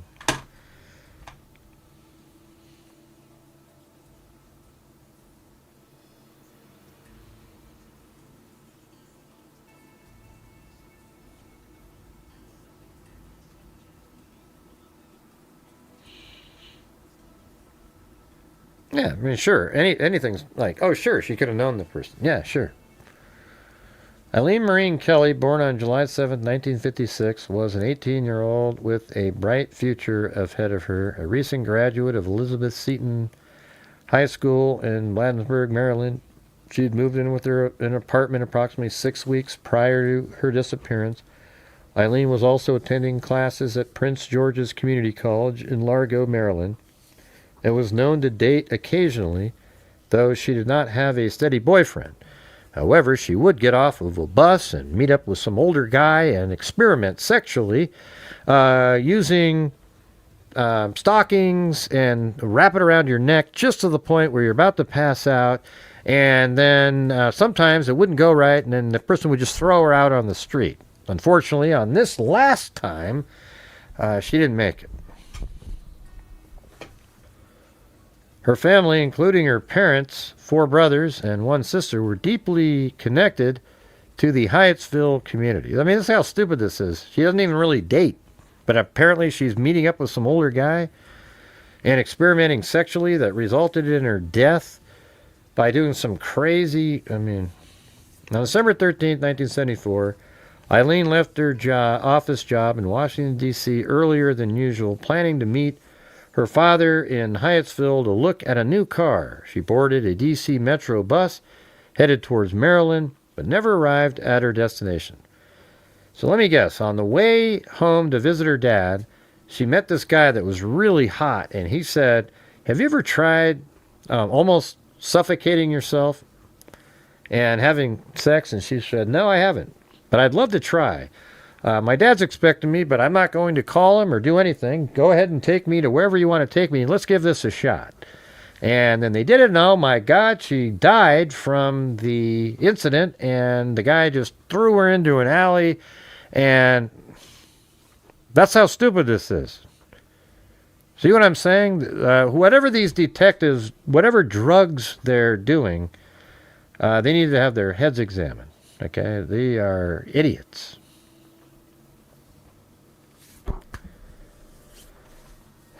Jesus. Unbelievable. I don't even know what to say about that one. I think that is absurd. You know what it could be, though?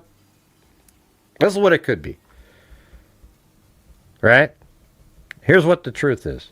All right, well, okay, I'll give the cops a break if they're pulling a ruse where they believe it's somebody that she knew and they're giving them an out, even though they believe what they're saying in the paper is total BS. Because they know what the real information, just like we just did.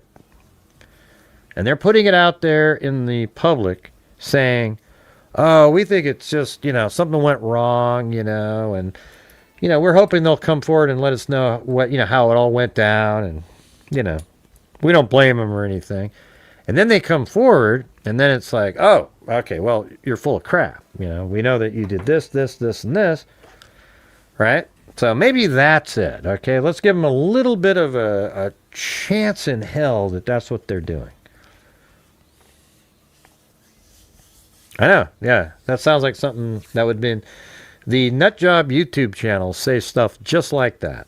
They come up with these wild, random possibilities. The type that'll say something like, here's where Annie Guthrie works. And look at this, by the way. There's a park right next door. And look at, there's some homeless people that are there. And, I don't know why I'm bringing up that Annie's, works over there, but yeah. All right. Wow. Man, that's about as depressing as you can get right there at the end of the day.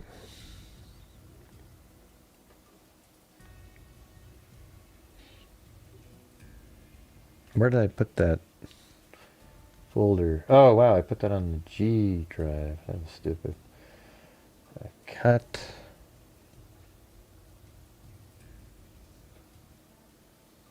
Paste. And then put the picture in there.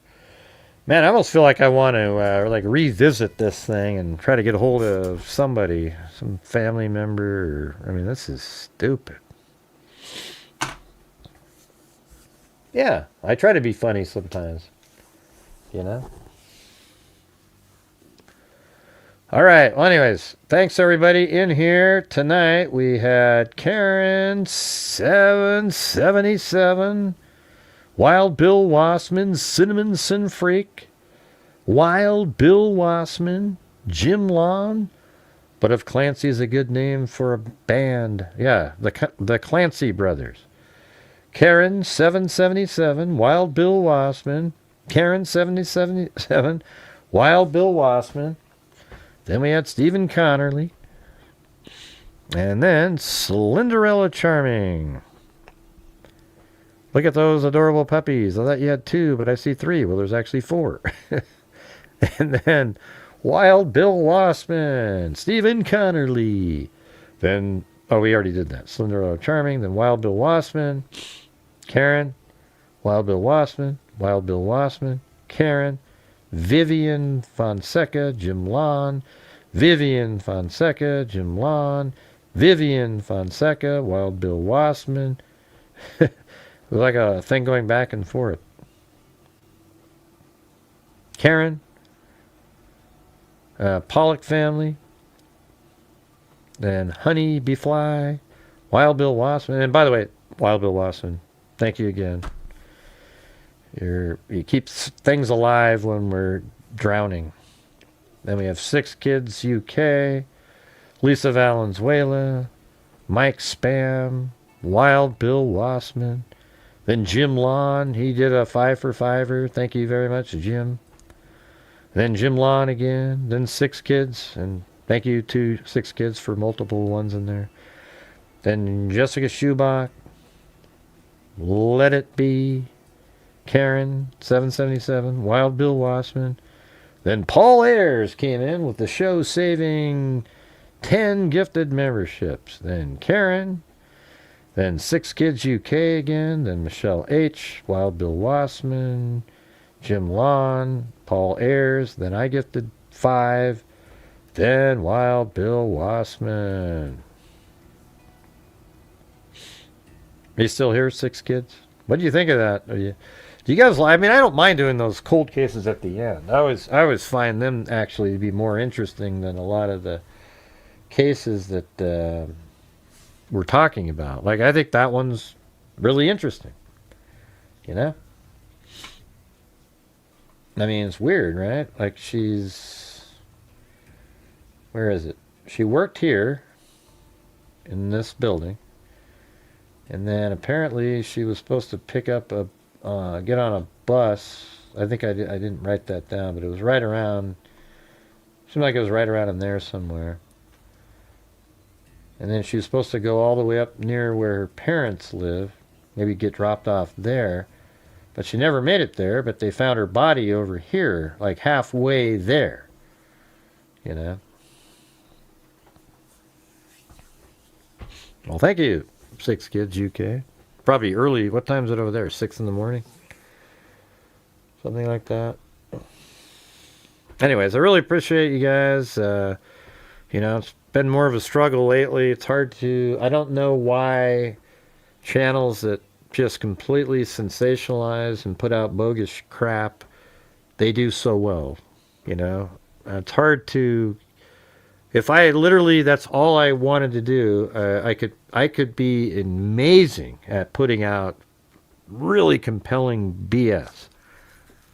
But I don't know how you live like that, you know? I tell you what, like me sitting here asking every night, hey, can you help support the channel? Help support the channel. I don't like doing that. But I don't feel shitty about it because I feel like my channel... Not only have we done a huge amount, donating almost $300,000 in six and a half years, but we cover true crime the right way using logic, reason, common sense, and the facts of the cases, put them together, and we figure out what the hell's going on. Okay? That's it. And so I sleep well. I don't ever think like, oh, I don't like some nights where I get really frustrated and so forth when we're not reaching the goals and whatnot. It sucks. It's a shitty feeling. It's more shitty, though, feeling that what I did that night wasn't support worthy by a lot of people watching. But whenever those people show up to the conspiracy nutter channels that are just, oh, all excited, everybody's excited, oh man, they do great. And so that's frustrating. About 7. But anyways, I want to thank you guys. Really appreciate it. And we're on the 21st. We've only got, what is it, June? So it's only 30 days. We've only got 9 days left in the month. And right now we're less than last month at the same period in time. And last month was half of February, which only had 28 days. So it's like it's a slow... You know, I mean, right now there isn't really a big case that's going on where I am covering it and putting out, there's really nothing going on that I'm putting out information that's sort of new and whatnot, because there isn't anything. Like in the Nancy Guthrie case, it's interesting, but then that's all there is. Now you can sit there and invent stuff to make it more interesting to people, but I feel like that's a waste of time. Anyways, thanks everybody. We'll see you tomorrow. Appreciate it. Appreciate all you guys, and thanks for all those who supported the channel. Makes a big difference. We've already donated 1,000 this month. Hopefully at the end of the month. What are we at now? Let's see. Is it this one?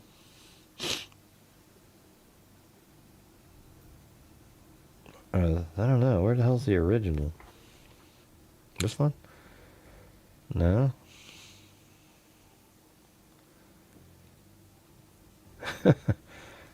That used to be it.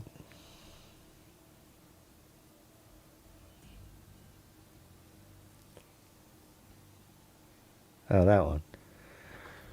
Yeah, well, I mean, that'd be pretty interesting. We're at 298,612.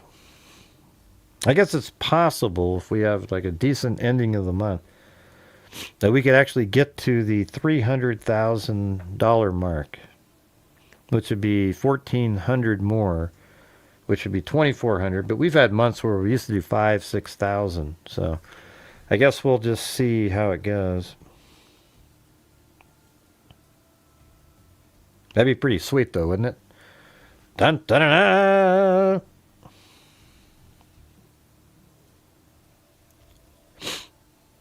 And thanks for 6 Kids. Are you the one that sent me the case in California? I think that is sort of interesting, like how that would have happened to them. Yeah, with the heat and everything. But anyways, thanks everybody. See you later. Have a good one.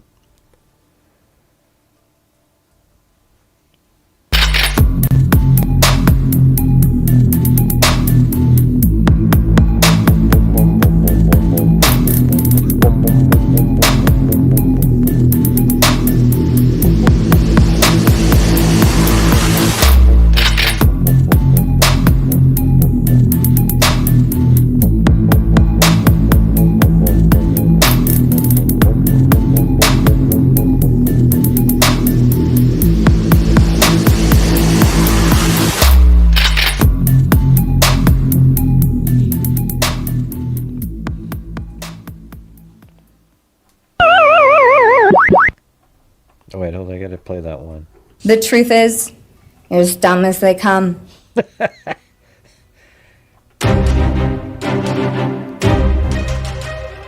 Thank you for watching Gray Hughes Investigates on YouTube, where we cover true crime using logic, reason, and common sense. Thank you very much for watching. And as I always say, until next time, be safe out there.